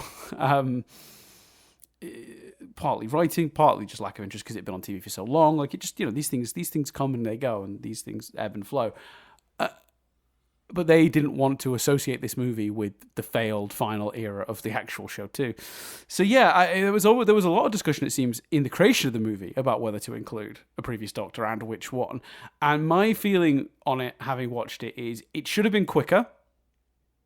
But I'm glad it's there. I think for a movie that's going to tell us about regeneration and be about regeneration and about stealing the body of another Time Lord because it has several regenerations left in it. This is a good way to establish that, I think, and it does create some intrigue. It would have been better without all the monologuing. If I'm being honest, all the voiceover that was unnecessary. But yeah, I'm glad they did it, and also just from a fan perspective, on top. So just as a movie, yes, I think it works better because it helps set up our plot. But as a fan, also, it's the reason. It's the reason the McGann Doctor is in canon. Because if he just was the McGann Doctor and appeared and was half human and half Doctor, this would be relegated to the status of a Peter Cushing. Yes, yeah, and I think the fact that the story's about regeneration is a really good point as well for that. Yeah. Were you confused by... Speaking of narration, was it just me... I'm not going nuts, am I? The very first initial... The Master was on trial, and now he... That's Paul McGann, right? Yes. Or is that... Why? Like, the movie starts, and I'm like, but you're not the Doctor at this point. Yeah, I mean, my assumption was that he's telling the story after the fact, like he's writing a diary about it or something. Dumb. Yeah, it's fairly dumb. I mean, the narration in general is dumb, but yeah, I think. But they also tried versions where the Master was the voiceover. They tried versions where McCoy did it. Like they weren't happy with anything really, and they landed on the McGann one. My thing. Can we take a little bit, just a tiny break, Chris, to go to Doctor Who nitpick corner? Doctor Who nerd. It's hard to imagine there corner. being nitpicks as opposed to full blown. Irritation. Yeah, go on. Let's go to nitpick corner. Very quickly, right? Just a few little notes. I said, I'm 3. This is in my notes. I'm 3 minutes into this movie. Is fucking wild. So much information, so many new words and ideas of explanation. Yet the dialogue is almost entirely exposition. And then I put in. Okay, here's my Doctor Who specific complaints that only matter to me because I'm a fan. The Daleks put the Master on trial for evil crimes. What? Why would they do that? Rather than just kill him immediately. The Daleks wouldn't put him on trial. That's not their vibe. Also, why do they sound like that? I said they earlier, sound wrong. Yeah. Why would they grant the Master's last request? And then the Doctor says, even in death, I couldn't trust him. Doesn't make any sense. Sorry, I'm interrupting you. Go on, carry on. No, it's just, even in death, I couldn't trust him. So you put his ashes in a special box with a key, I guess. Why is the trip to Gallifrey taking time? It's TARDIS. You just materialise on Gallifrey. The Doctor being shot feels instinctively wrong. It's a quick way to have his death happen. So I'll go with it, but why have him shot? Like, it feels that's such an American. Oh, Doctor Who's American now, and he's immediately shot with a gun. I think it's worse because of the execution. So the Dalek thing, completely agree with. Like I said at the beginning, the problem is you end up going, who is this movie for? Because it's so out of lore with Doctor Who that hardcore fans are immediately on the back foot going, what? Why are the Daleks trialing the Master? Which is weird, because the movie doesn't do much of that after the opening for 5-10 minutes, does it? Like, after that, the movie's pretty good with the canon, with the exception of the half-human thing. The movie's, generally speaking, after that, in sync, no? Well, the problem is the Master's Alex McGoo and the Doctor's half-human. Those are pretty big things to sort of hand wave away. We've never seen a Time Lord. Had we ever in the original show seen a Time Lord get killed on their final life? Maybe you turn into Alex McGoo. That's unestablished lore. But it doesn't. To my knowledge, the ability for a Time Lord once murdered for the final time to turn into an Alex McGoo monster and then take the shape of a snake and possess someone doesn't seem like. I don't feel like the canon contradicts that. And the Doctor's parentage, not really covered. Is it controversial? Yes, but does it contradict anything we already know? I don't believe it does. So when you with those two, they're bold choices, but they are fair game, in my opinion. What less so is just changing how the Daleks work entirely and changing how the TARDIS travels through space and time entirely. Those two things are much more egregious because that does change established lore. like I say, the parent, the half human thing doesn't particularly bother me. I'm just representing. I think there would be some members of the fan base, the notion that there was nothing else changed beyond that. I was representing them there, because I think some would argue that those two changes are. But they're not changes. They're not. That's my point, though. They're not changes. They're categorically not changes. Okay, those two things are. Two new elements are introduced, and you can not like them. Yeah, but they're not changes to the established law. Because to my knowledge, I don't believe the Doctor's parentage or what happens to a Time Lord after 13 regenerations have been established previously. So they were, to me, they were fair game and are not changes to the law. If they going back to the gang thing, which is your other point there, if they did something with that, I don't mind it. Like, I think it's a new thing. It's its own thing. It's dark. It's gritty. If the gang and if the plot then centers around, and this is a completely different movie, obviously, but it plays out at the beginning of the movie, so you don't know what's about to follow.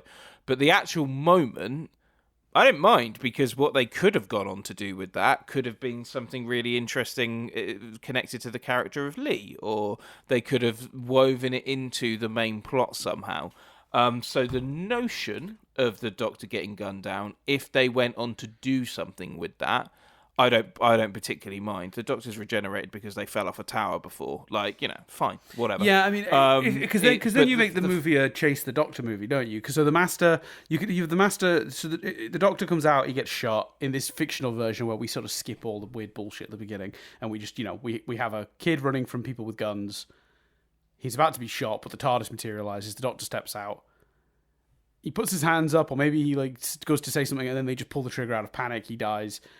The Master, Snake Monster Master, can get into the body of one of these criminals and suddenly be in control of a fucking criminal empire. So the Doctor is now on the run from a bunch of criminals that the Master now is in charge of. And is so to get the Doctor's body for his evil plan, he's done that, and it takes Lee to figure out that it's not his boss anymore or whatever. To help stop him. Like, I don't know, do something like that. That would at least connect it to the plot, for sure. I would definitely prefer that movie. Exactly. So I think what they go on to do with that, the fact that the gang doesn't even come back, is the thing that's egregious for me personally about the shooting. Like, but the actual notion of the Doctor getting shot, that's fine. It's surprising. It's like I say, it feels different. It feels grittier. And that's all good with me. But it's just the fact that they don't go on to do anything with it. How do you feel? Another because I think there's two other elements that were controversial. I've sort of said I wasn't bothered by, and from what you've just said, I don't think there's much more to say. But you're not bothered about the half human thing either. It's fine. Okay, fine. And because also you can always establish that later as like a lie the Doctor told, or maybe some misinformation. Doctor Who canon, like, people act like some of these bigger changes to the Doctor Who canon are like exclusively modern issues, and I disagree. I think Doctor Who has always contradicted itself or changed the backstory or added elements that you sort of go, huh? And I think the longer it's gone on for, the more that's been a problem. And especially, I mean, it has become particularly egregious in recent years. But you're absolutely right. I mean, the Doctor had a granddaughter, like at the beginning of the show, and Time Lords weren't a thing, and then suddenly they were a thing, and it's like, hold on, where does Susan fit into all this? Yeah. So yeah, completely agree. And as such, the half human thing, fine. The kiss. Now, here's the thing. Yes. I don't think the kiss is an issue, at all. Well, the problem with the kiss. The kiss is an issue, but not for the. Yeah. I know what you're going to say. Go on. The notion of the kiss is fine. You could even fansplain it if you really wanted to. He got gunned down in a really violent way, and he wakes up, this young, dashing man who can't remember who he is, and suddenly he gets his memories back, and there's adrenaline, and there's this Doctor there, and he just wants to kiss her. Like, okay, fine. I haven't got an issue with the notion of the kiss at all. The problem with the kiss is it's absolutely insane that Grace is just like cool and like what and is like the problem with the kiss is you can do that again. Can he? Because a minute ago he was in the back of your car bleeding out, pulling a wire out of his body, and you discovered that he's an alien.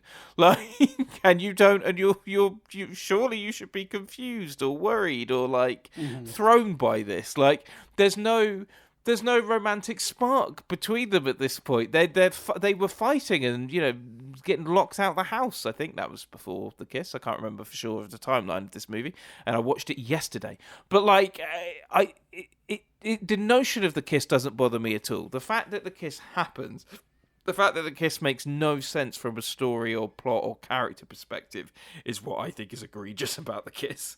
What about yourself? No, it's 100% right. It's the lack of character stuff that's like it's the same problem with half the rest of the movie, but like they don't do any actual character work to imply that she's becoming affectionate for him. They're just suddenly kissing because the movie says so, and there's absolutely zero work done in dialogue or any other means for them to talk it through, whatever. And then suddenly they're just kissing, and it pissed me off. Yeah, I didn't care for it. I'm not bothered about the Doctor kissing a companion. I'm more bothered about this movie not earning a kiss between its two leads in any way, shape, or form. To the fact I was like, where the fuck did that come from? Who is she mentally ill? Like, why did she suddenly do this? Like, I don't understand this character's motivations.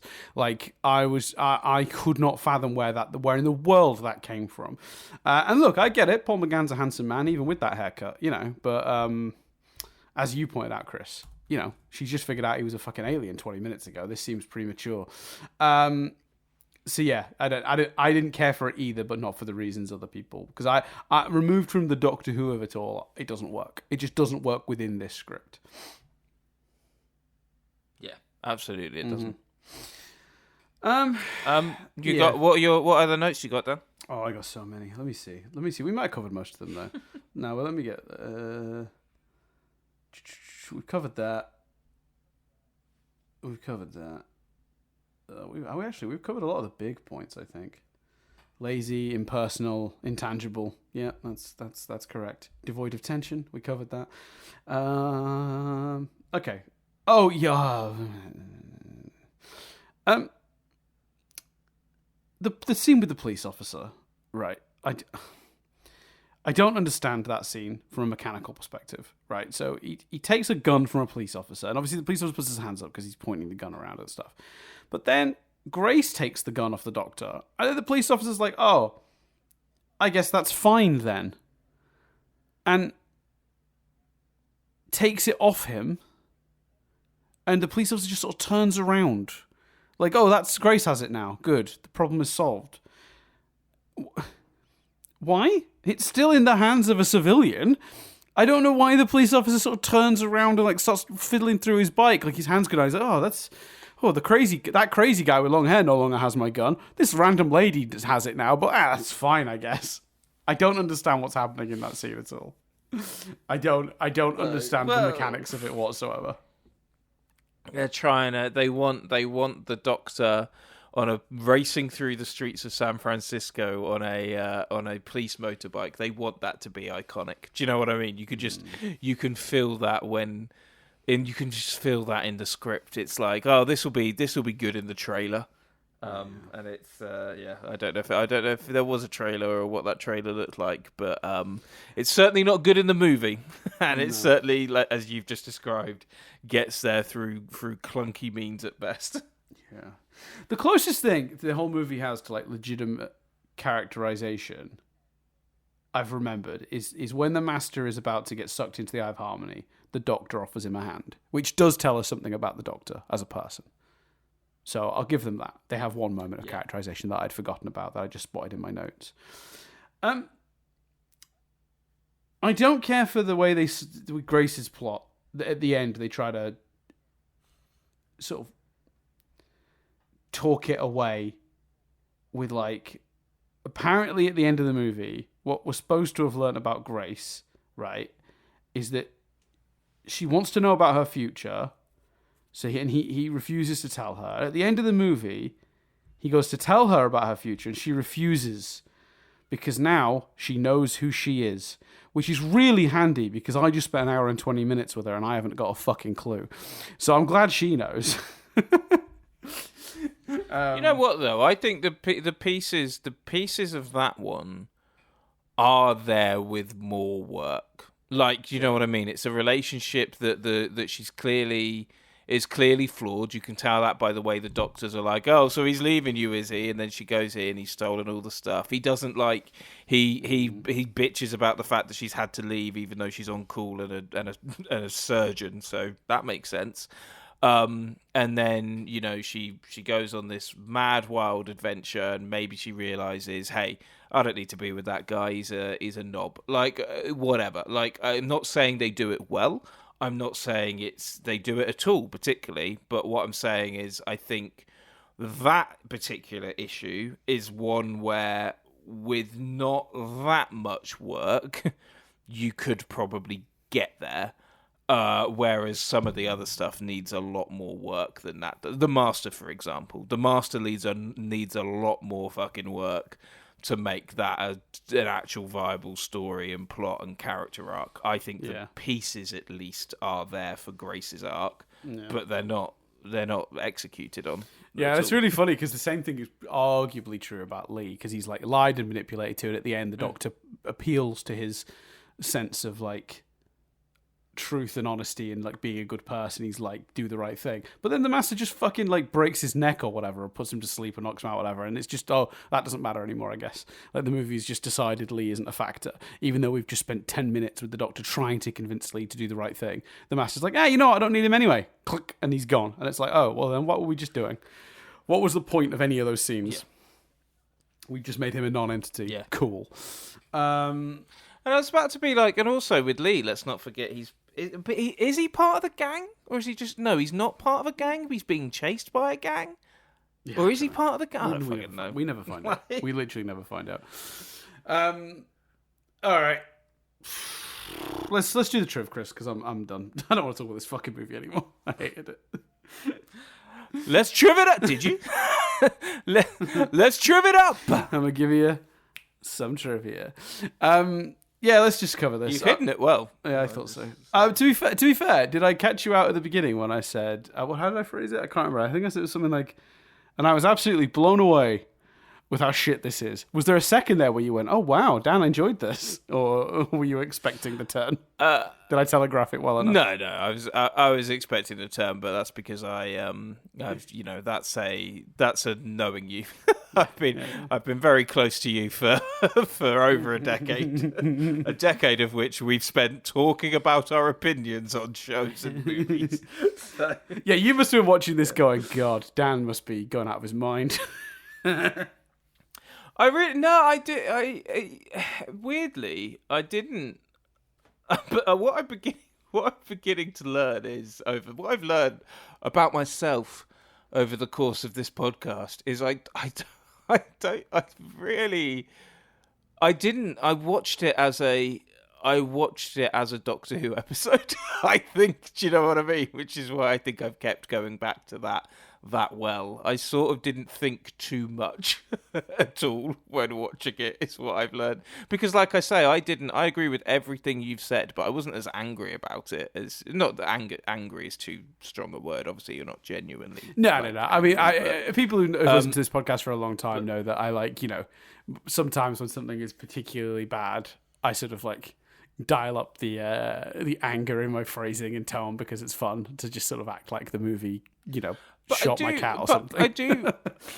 I do feel, and this isn't Triv, so apologies, but I do feel like I can't think of because I don't think you went into. Did you go into Dumb and Dumber Hopeful? I wonder if this is the biggest fall. I wonder if this is the biggest. Going in, Last Action how you Hero, felt right? to. Yeah, which is funny. I still love what happened with Last Action Hero. I was looking forward to that, and I was so disappointed. Whereas I was mildly trepidatious because of my young viewing of it not being a positive one.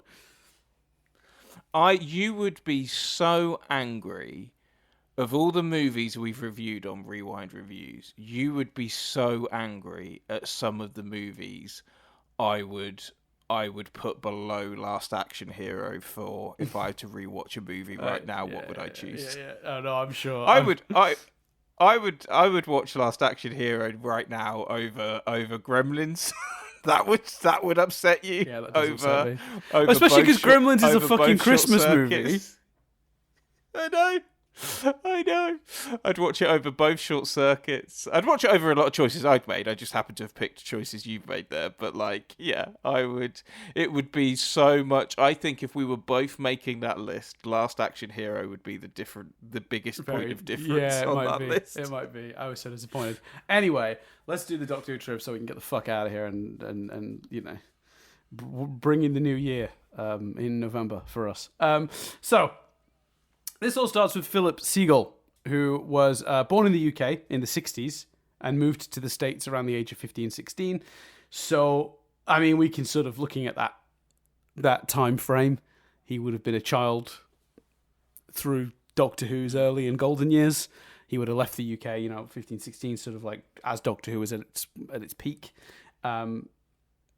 He went into television as a producer in the States, ended up working on shows like Twin Peaks and the Young Indiana Jones Chronicles. He even worked on Sequest DSV eventually, I believe, after Doctor Who? I can't remember. The Sequest timeline always confuses me. I can never remember when Sequest actually happened. Anyway, based on his his age and the country he grew up in, it will not shock you to discover he was a huge fan of Doctor Who. So he met with the BBC, actually, initially, not that long after it was originally cancelled. This took a few years to put together. And as I mentioned earlier, they were kind of like, we'll do it, but it has to be a joint venture. We can't justify the cost of Doctor Who on our own. We need to get an American company in on this. But he was in America, so he was like, I think I'm the man to make this happen. So he pitched it and shifted it. There's a famous like Doctor Who Bible for an early version of a series he was trying to get off the ground that was very different to this. Couldn't get it greenlit. The closest he got was Fox were like, we might be persuaded to do a TV movie, but we don't want to make a whole series. We don't want to commit to that. But X-Files was a couple of years in and doing quite well. Science fiction sort of maybe there's a an episodic show about aliens that we can maybe there's a market for this now. But they still were just not willing to go further than the movie. But he decided to go ahead with this. Because he thought he could, if it was successful, then convince them to turn it into a series and to carry it on as a series. So Siegel then went on to write a book years later called Doctor Who Regeneration, and he gave us some information about how the financials of this split. So it was $5 million was the budget. Fox put in $2.5 million.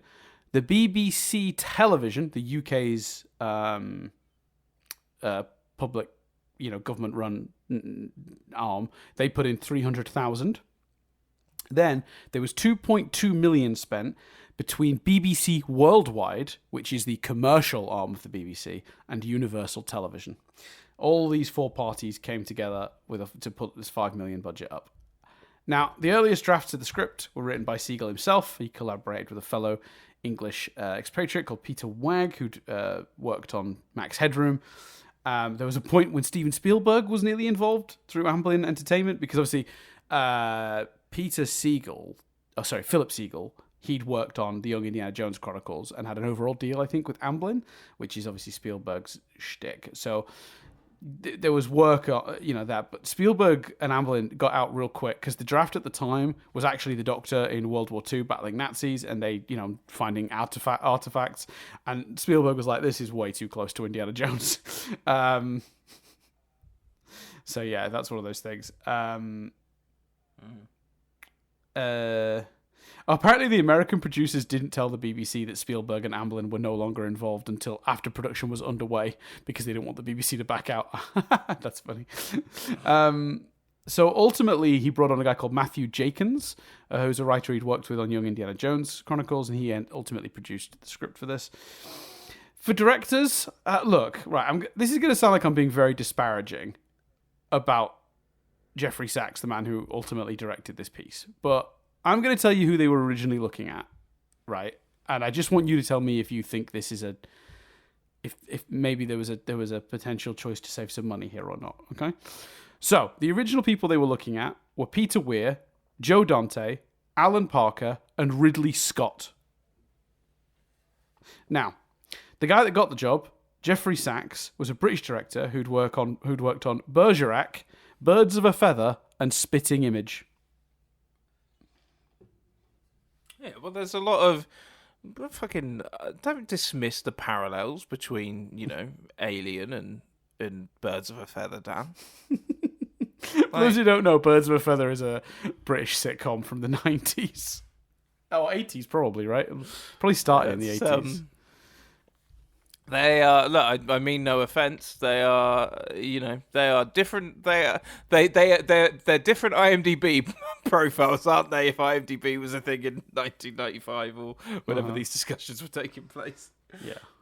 Yeah. And look, he did the best he could. I mean, this movie's not shot very well, but like they had a $5 million budget. Like, I don't even know what Ridley Scott's doing with $5 million. Do you know what I mean? Other than shooting really clean, just coverage.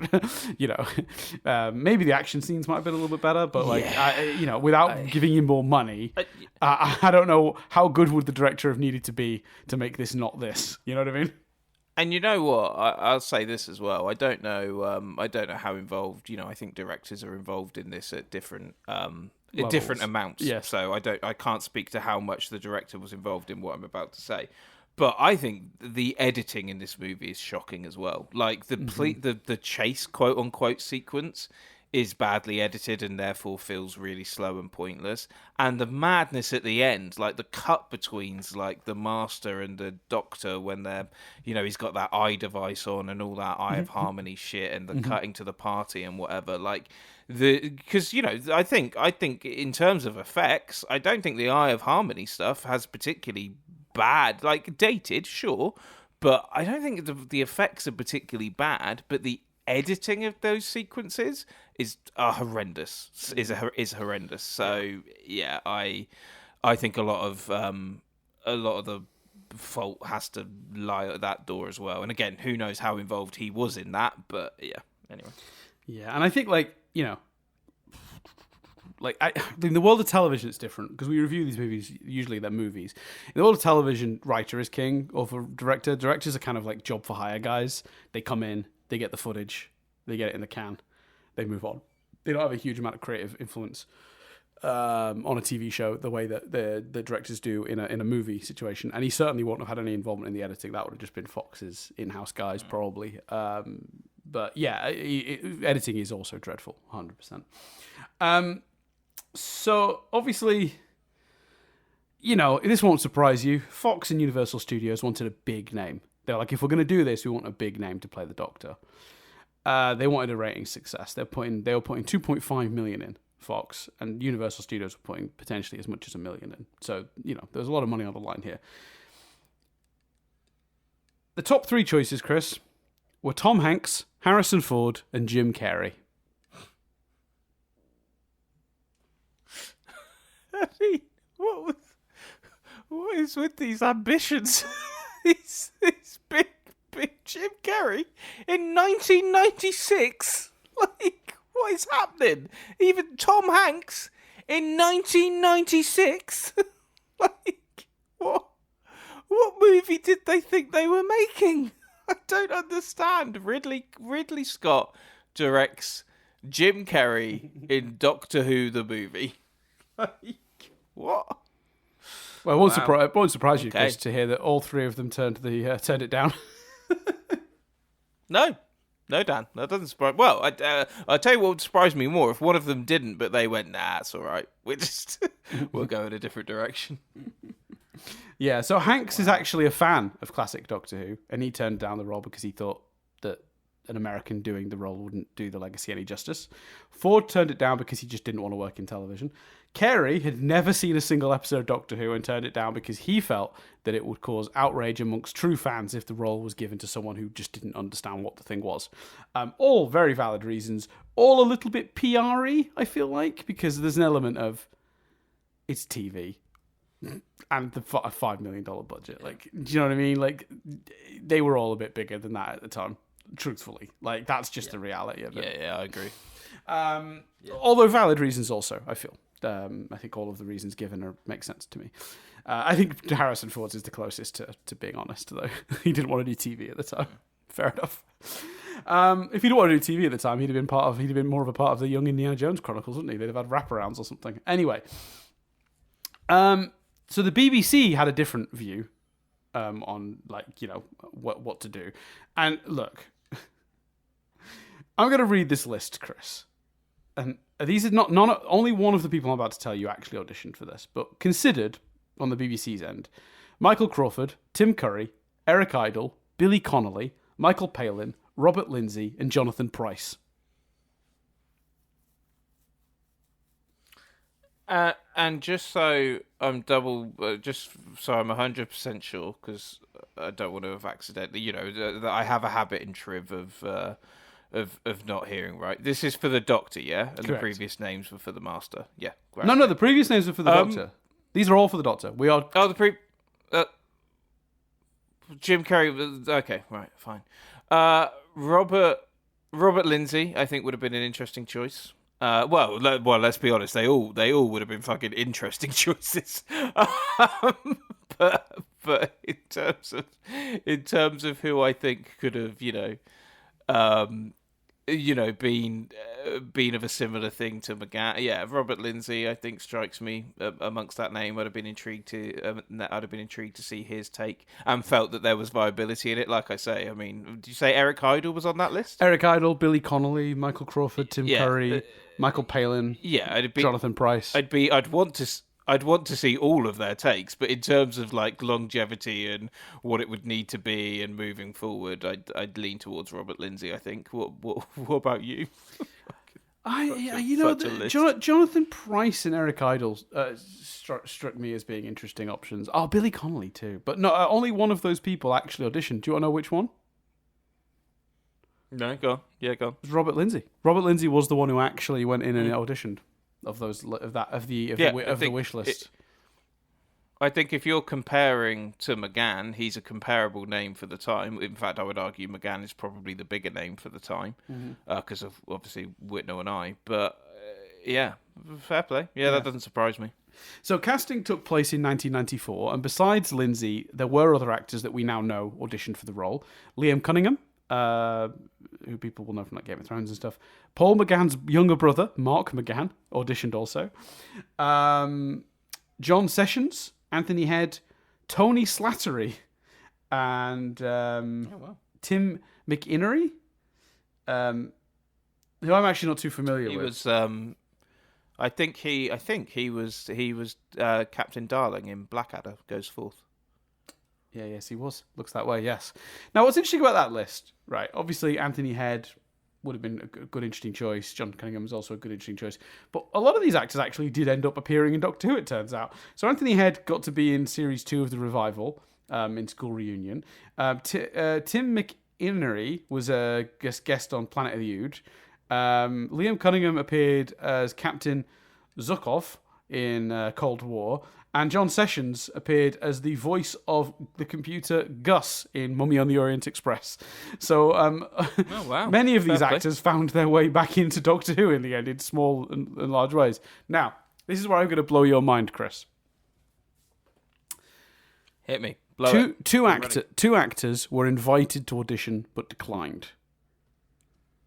Christopher Eccleston and Peter Capaldi. Why? The most mind-blowing thing about that is Capaldi. Why did Capaldi decline? So Eccleston turned it down because at the time he didn't want to be associated with a big brand name so early in his career. He wanted to establish himself first before doing sort of something that iconic. Also, I don't. The other reason, sorry to interrupt. The other reason Eccleston doesn't surprise me is because, despite what happened, Eccleston, I seem to remember, is fairly on the record about the thing that intrigued him about Doctor Who being Russell T Davies's involvement, and obviously Russell T Davies wasn't involved in any way with this. Right. So Eccleston doesn't actually surprise me that much because, he's always been about that for him. Yeah, and he's always been picky with his roles. He's always been very careful about what he chooses to do. Apart from when it comes to Marvel, but yes. What about Capaldi? So Capaldi declined because he felt it was so unlikely that he'd be given the part it wasn't worth showing up. That's basically it. That's mad to me, considering he's such a fan. Yeah. Yeah. Now now we're going to talk about the Master, Chris, and I'm going to be honest with you.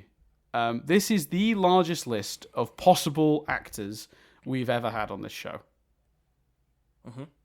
So I'm just going to read this really quick. But F. Murray Abraham, Dan Aykroyd, Armand Assante, Scott Bakula, Jim Belushi, David Bowie, Steve Buscemi, Dana Carvey, Chevy Chase, Phil Collins, Tim Curry, Timothy Dalton, Matt Dillon, Michael Dorn, Richard Dreyfuss, Robert Duvall, Robert Englund, Jonathan Frakes, Jeff Goldblum, Rutger Hauer, Dennis Hopper, William Hurt, Mick Jagger, Ben Kingsley, Christopher Lee, Ray Liotta, John Lithgow, Kyle MacLachlan, John Malkovich, Malcolm McDowell, Rick Moranis, Bill Murray, Judd Nelson, Leonard Nimoy, Oliver Platt, Jonathan Pryce again, Randy Quaid, Judge Reinhold, Tom Selleck, Martin Sheen, Kevin Spacey, Brett Spiner, Patrick Stewart, Sting, John Voight, Tom Watts, Damon Wayans, Keenan Ivory Wayans, Peter Weller, Henry Winkler, James Woods, and Bill Pullman. Oh, and Christopher Lloyd. So at one point, there were people out there that were talking about, for $5 million, having a Jim Carrey as the Doctor, David Bowie as the Master version of this movie. That was in contention at one point, is what you're telling me? Yes. Okay. Well, don't get me wrong. I'd love to see it, and I'll say this, Dan. Even if it's the same script, I think it's a more interesting and enjoyable movie if those two are the leads. And that's not me saying. I think David Bowie would have done a better job as the Master. That's not me saying that I'd prefer Jim Carrey to Paul McGann. I think Paul McGann's phenomenal, as I've made very clear.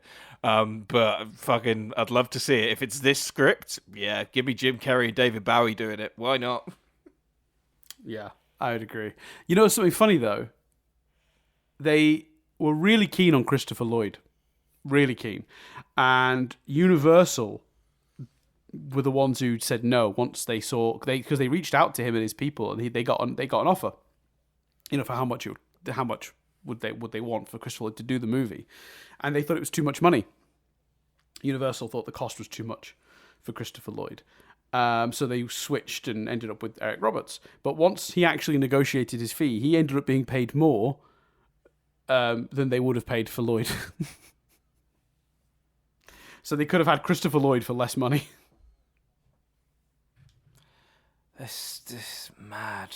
All I'm going to say is that Eric Roberts must have really good agents. Eric Roberts, if you're listening. Eric Roberts from 1996, if you're listening, give them a raise. They deserve it. But I genuinely think Christopher Lloyd would have done a much better job.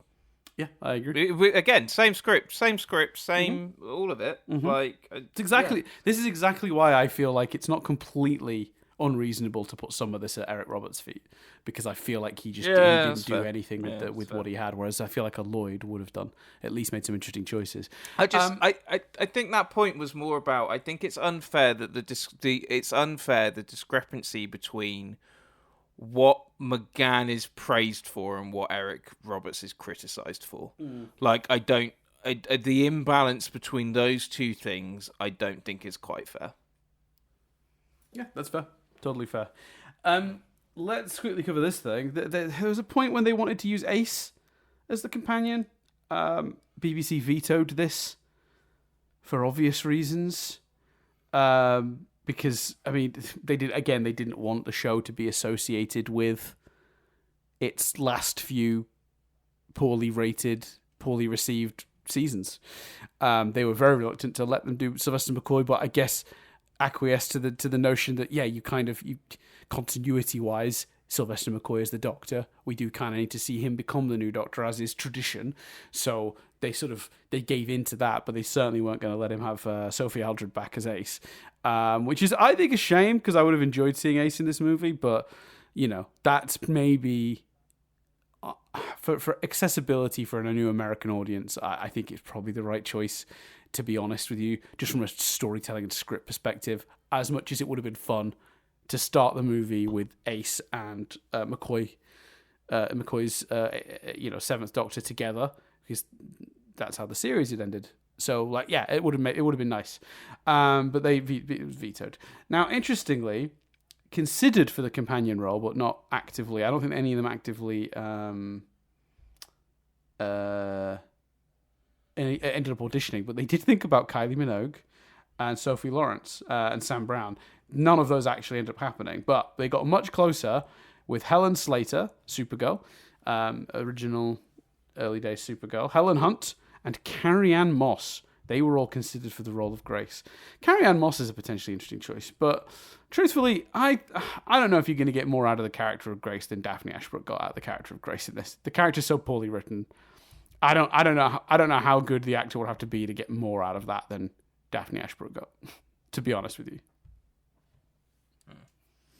Yeah, I agree. And echo your thoughts completely there. Carrie-Anne Moss is the choice that's like, yeah, okay, but I imagine it would be a similar performance because of what she had to work with. Yeah. The movie was filmed in 35mm in British Columbia, Vancouver specifically. And this is the first time a Doctor Who story had been filmed in any part of North America. The TARDIS set, as we already talked about, cost $1 million to build. They were hoping they'd get to continue using it. They were concerned about people not being happy that the TARDIS had changed, but obviously in the history of the show, the TARDIS had changed many times. In a 2005 Doctor Who Confidential episode called Weird Science, Sylvester McCoy revealed that during the sequence where he locks the casket with his sonic screwdriver, he actually held the tool the wrong way round. Although in the original series, it got used both ways through accidents and all sorts anyway. So in the end, they sort of blur out the tip of the sonic screwdriver in post-production to conceal the error, which is kind of funny. When John Debney was commissioned to score the film, he fully intended to replace the Doctor Who theme, the Ron Grainer theme, but he did in fact ultimately pull an arrangement of that in, although Grainer goes uncredited. Let's have a look. Oh yeah, I mean, everyone saw it, but when the Doctor rifles through the locker looking for clothes, momentarily he looks at a long scarf. The long scarf is a big reference to the fourth Doctor, Tom Baker, as are the Jelly Babies, a reference to all the other Doctors, although the problem with this movie and its references to old Doctor Who stuff is just that none of them are subtle. Like, they're all like really over the bash you over the head with them, and then do it again. Like, we have two different people discovering the TARDIS is bigger on the inside scenes, and we didn't need both. You know what I mean? Like, these iconic Doctor Who things just happen very often. Yeah, Yes, I agree with that point. And actually, like, it's so unsubtle that I don't know about you, Dan, but I spotted the scarf in the background, like a scene earlier, like even before the locker. Like, I spotted them establishing the scarf. On the costume, like, what's going on there? Like, because obviously there's like that holster thing. So it's quite like, surely even for 1996, it's quite like old timey. Is the Doctor in question going to a fancy dress party? What? Yeah, because he finds a rubber mask too of some face. I don't know what it's a costume of. Yeah, I saw that. But it's a costume. Yeah, I guess that's what I'm asking. His costume is literally a costume. Yes, correct. Right, okay. Fine. It's all right. I didn't mind it particularly. I'll just say. Like, yeah, it's a good costume. It's a fine costume. It's not his best. It's not his best look. Big Finish did some more interesting stuff with what he wears in later audio stuff. Even Night of the Doctor as well, I would argue, is a better costume. Yeah, although I believe there's some sort of there's weird rights issues with elements of this movie that are exclusive to this movie, like Grace is the only companion to have never appeared in Big Finish. And they legally can't use the Grace character. Oh, wow. Yeah, this some of the stuff that's in this movie is weird. I will say there is a subtler reference to old school Doctor Who that they do actually not, go too hard on. And that's the bag of gold dust. Because the Doctor used to use that against the Cybermen because they were like weak to gold. So he'd like blow that dust at them and they'd like freeze and glitch out for a second or whatever and he'd run away. So that's kind of a more subtle reference because that one's good because if just for the movie's perspective, it's just the way they're paying Lee. So like, you don't really think twice about where it came from, but it's also its own little reference to classic Who. So that one works, I think. Yeah, that one works much better. The UK television broadcast of this, when it finally aired, had a dedication to John Pertwee because he had actually died a week earlier. So actually, that means, God, John Pertwee died between that surprise and this. And that surprise was like according to this. Wait, what? Is there a date on this? There was, I'm sure. Yeah, the 21st of April, 96. 21st of April, 96. And this movie comes out at the end of the year? Wow. That is unfortunate. Anyway, let us move on because I want to. I'm so done with this movie. It's terrible, but I am so done. The original UK television broadcast was shown before the 9 p.m. watershed, so they had to make some edits for the British Board of Film classification. This included the Seventh Doctor's death being a little bit reduced, including his final scream of pain. The operating table scene was trimmed down quite a bit. The gunning down of Lee's friends was cut, which kind of makes it appear like they just sort of vanish. During the 50th anniversary, BBC America did a screening of the movie, and they ended up using that cut down version. No one really knows why. This sometimes happens, doesn't it? When they make TV edits and then that version gets banked, and then someone doesn't notice which version they're doing, and then years later that edited version gets aired again for no real reason. It's not the first time we've had to talk about that on this podcast. It sometimes happens. All right, let's talk about ratings. Whoop whoop, ratings time. So, the film was actually a massive success in the UK. 9 million viewers for its initial airing on BBC One, which is quite good. Jesus. It's quite good. Fox, on the other hand, less lucky. They weren't impressed with their 5.6 million viewers, which was a 9% share of the audience. And if you're thinking, I don't know, Dan, 5.6 million viewers seems like quite a lot of viewers for a TV show, I want to point out that an X-Files episode that aired 4 days later, just 4 days later, had 18 million viewers with a 21% share. Now, if you're thinking, well, come on, Dan, that's not fair. 1996 is the height of X-Files mania. The X-Files pilot, which aired 3 years earlier, had an audience of 12 million viewers and a 15% share. And that was for when no one knew what it was. So I think the expectation for a franchise like Doctor Who, which had, arguably name recognition worldwide, should have done at least the same or better than an unknown new show. With admittedly a very attractive cast, but this is an attractive cast. Paul McGann's a handsome man. Do you know what I mean? Can't put it down to that. Yeah. So I don't know, man. What you mean? He's a great looking man. So I'm just sort of looking at this, going like, I just don't think. I think Fox were right. I think Fox were right to not pursue this. I looked as well for some extra context at the cost of an episode of the X-Files. Now, admittedly, it's not a comparable thing because an X-Files episode was 45 minutes, and this obviously was an hour and 20. So, but an X-Files episode cost 1.5 million. 1.5 million for 18 million viewers, or 5 million, 2.5 from Fox's perspective, to be fair, but 5 million for a $5 million for a 5-point-something million viewership. It doesn't seem like it really works. No. It definitely doesn't. And I think the shame of that, because I understand Fox's decision completely, I think the shame is why with 9 million viewers did the BBC not go, unless those 9 million viewers hated it and gave it bad reviews, which is possible. But I don't know, it's surprising that the BBC didn't go, oh, maybe there's room here to explore doing something ourselves with Paul McGann. But I don't know if maybe they legally couldn't for so many years, maybe, or something like that.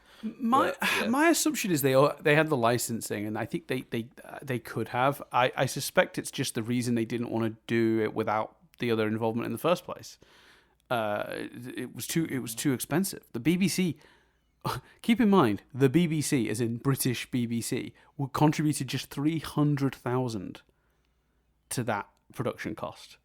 BBC Worldwide put in a bit more, closer to $1 million, as did Universal. with Fox coughing up the biggest chunk, which is 2.5. So if the BBC were only putting 300,000 in, honestly, even forgetting the rights of it all, I'm not shocked that they didn't pursue it, because with a Fox co-production and them getting 9 million viewers, that is a sweet deal they would have jumped at instantly if Fox had decided to pursue it. But the second Fox aren't interested, and you've got to pony up 500, it's not 500, sorry, 5 mil for an hour and 20 minutes of content, looks a lot less attractive, in my opinion, to the BBC for that 9 million viewership. So, yeah. That's fair. I definitely see how this went. You might be right, by the way, about rights issues. I have no idea. The rights for this must be a fucking nightmare, top to bottom. So I'm not ruling out that that's also a factor, but I'm saying even if you take that out of contention, I still don't know that the BBC bite the bullet on a series of this, truthfully. Just from a cost perspective. I mean, yeah, there's a reason this didn't exist until there was an American company involved. And to really nail how Fox felt about this TV movie, they announced plans to rebroadcast the movie on the 31st of December 1999. Obviously, the day the film is set. But it never actually happened. They announced it, and then they didn't air it. I don't know what they did. They did something else. That is a shame. That's a fun idea. Yeah. And it's very intriguing whether... It's the 30th anniversary of this movie next year, and there's been all sorts of rumours about Paul McGann and stuff, so it's interesting whether, I think maybe there will be a special DVD or Blu-ray or something potentially of this movie. I'm going to go out on a limb, and I don't know that for sure, by the way, it's pure speculation, but I'm going to go out on a limb and say Dan's not going to buy it, but yeah. Yeah, they might. Yeah, I could see a Wilderness Years box set. I tell you what, they'd be smart to do a little bundle that has the first few seasons of his Big Finish stuff with this movie or something. That'd be fun. Can they do that? There's probably rights shit there, isn't there? Can they release the two together? I suppose they couldn't they? If they paid the license fee to both, I guess they'd have to. If the BBC wanted to do that, they'd have to pay Big Finish. Although Big Finish wouldn't be very expensive because Big Finish sell. In fact, Big Finish have made those available almost for free. But recently, the earliest Paul McGann ones. Because those are quite old at this point, and that's not where they're making their money. They're making their money on the new shit. So I don't think that would be too much of a trouble. So if they can get the rights to do the 1996 movie into a box set, I don't really see them having too much trouble paying off Big Finish for the extra. But we'll see. You might be right. You're right. It's the 30th anniversary. That'd be something. Yeah, time will tell on that one. I'd be excited. I'd be excited for it to exist, even if I'm not picking it up. To be honest. I'll be honest with you, I'm more excited at the prospect of them deciding to do another short with him or something. That'd be amazing. That's what I would like to see, to be honest. Give me another give me another Night of the Doctor. Just a 5 to 10 minute, piece of Paul McGann being the Doctor again for a bit. I'd love that. Let's have a spin-off. I don't think at this point it would confuse things. I can understand in the past why you wouldn't have two doctors running around at the same time, but an older Doctor, the missing adventures in at a point where obviously don't air them at the same fucking time. But yeah, I think a Paul McGann spin-off exploring some of those missing adventures would be great. Honestly, that's almost a little bit what Disney should have done instead of the war between the land and the sea. But obviously, that's down to Russell, isn't it? So, anyway, right, let's do the last most important.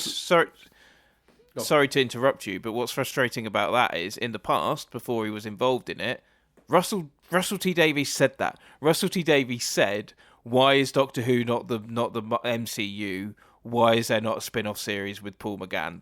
He used words to that effect. So it's particularly frustrating that doesn't exist. Yeah, I guess he was under the impression he was going to have years of running this Doctor Who empire with Disney to do that, and that would be a thing he could do in the future because he was expecting the new revival series to be more successful than it was the Disney Plus version. Anyway, look, let's do the best segment of any Rewind review, Chris. It's Cars Exist. Meow. So, the ambulance the Master steals is a 1978 Chevrolet sort of quote unquote Chevy van. And while we're here, Chris, bikes exist. Yeah. Oh, that was good. I liked your bike noise. The bike that the Doctor and Grace steal from the police officer is a 1982 Kawasaki.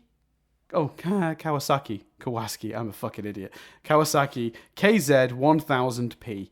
So there you go. That's a bike that exists. Cars and bikes exist, everyone. Woo, we did it. All right, let's get out of this thing. Look, next film. It's technically your choice. So, I mean, we've already told people what it's going to be, but it's your choice. Do you want to tell the good people what we're doing next? So as confirmed, I can't remember if we said the way in which it was chosen, but we, just in case we didn't. So as everyone knows, my thing this year is other people are choosing, and in this instance, fate chose. Dan and I were debating what trilogy to do, and both of us felt that we should do something more lighthearted. We should do a comedic trilogy of some kind. There were a few options on the table.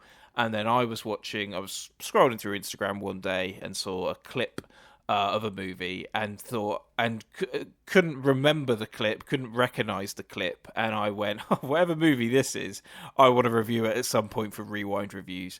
And it was a clip from an Austin Powers movie. And that was like, okay, well, fate has chosen then, because it was one of the choices on the table.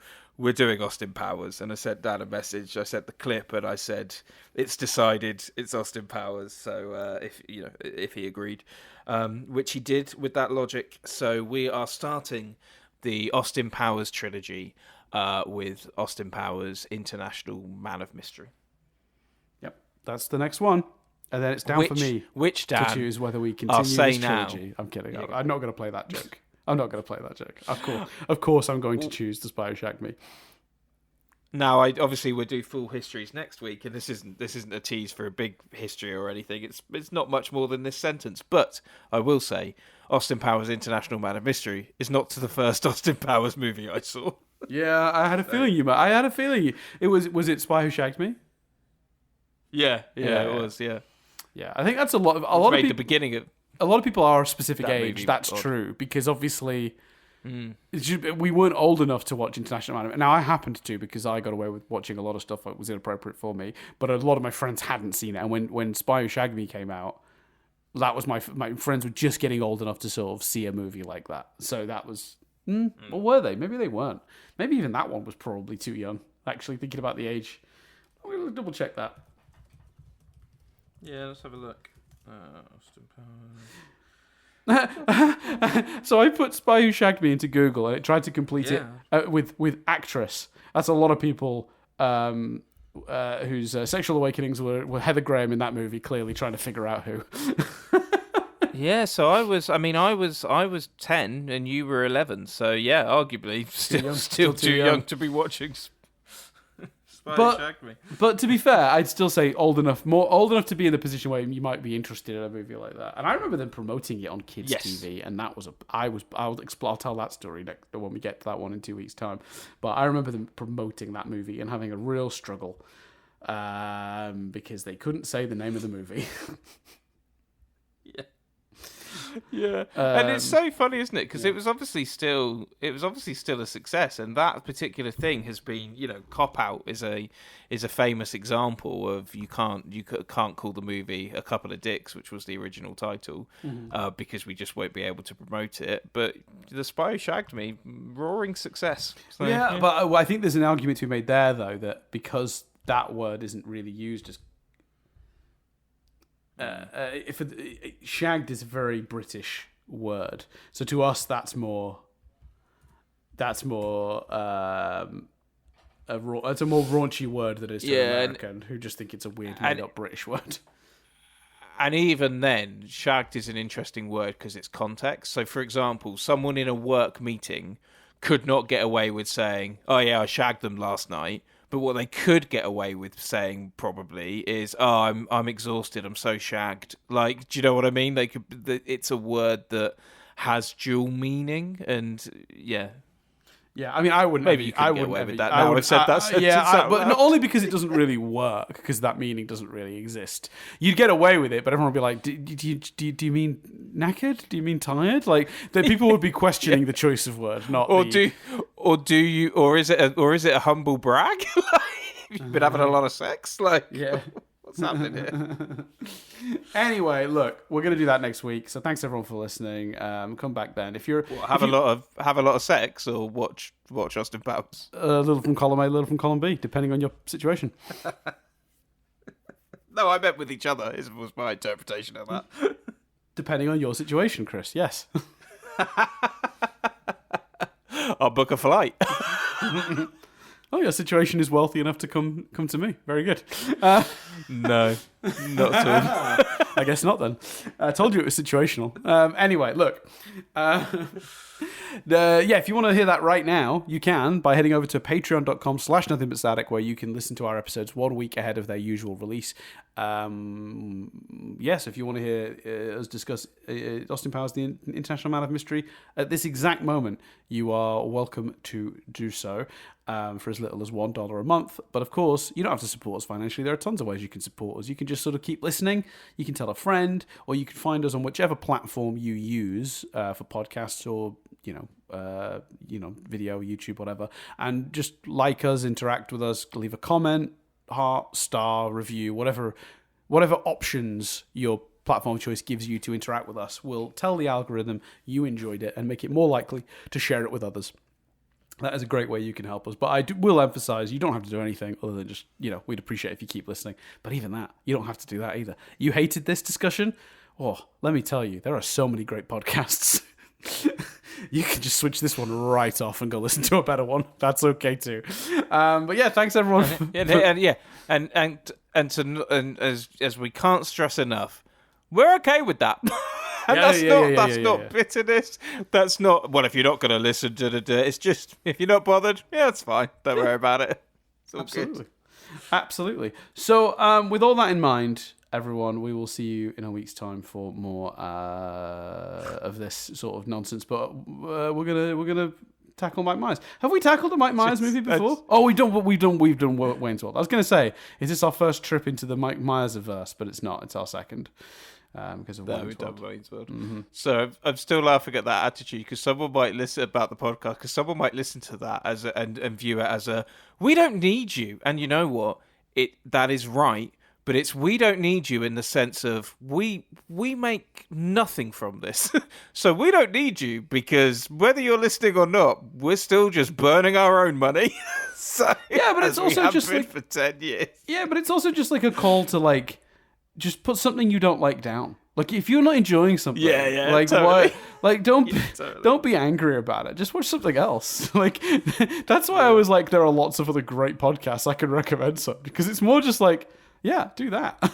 Just don't worry about. I did have a look though, as I sometimes like to queue up other people's kind of thoughts for when we've recorded the podcast. I'll go and listen to someone else's, and there's a 14-minute Council of Geeks Stu Bagfield video about this movie, and there's some Doctor Who podcasts that have covered it. But it's not a huge amount, I don't think, out there of discussion on this movie. Yeah, it doesn't surprise me. But, yeah. It doesn't surprise me. I'm surprised we got more than 2 hours out of it, to be honest with you, Chris. But anyway, look, that's everything for this week, everyone. We'll see you in a week's time for more of this stuff. But we'll be doing Mike Myers-verse.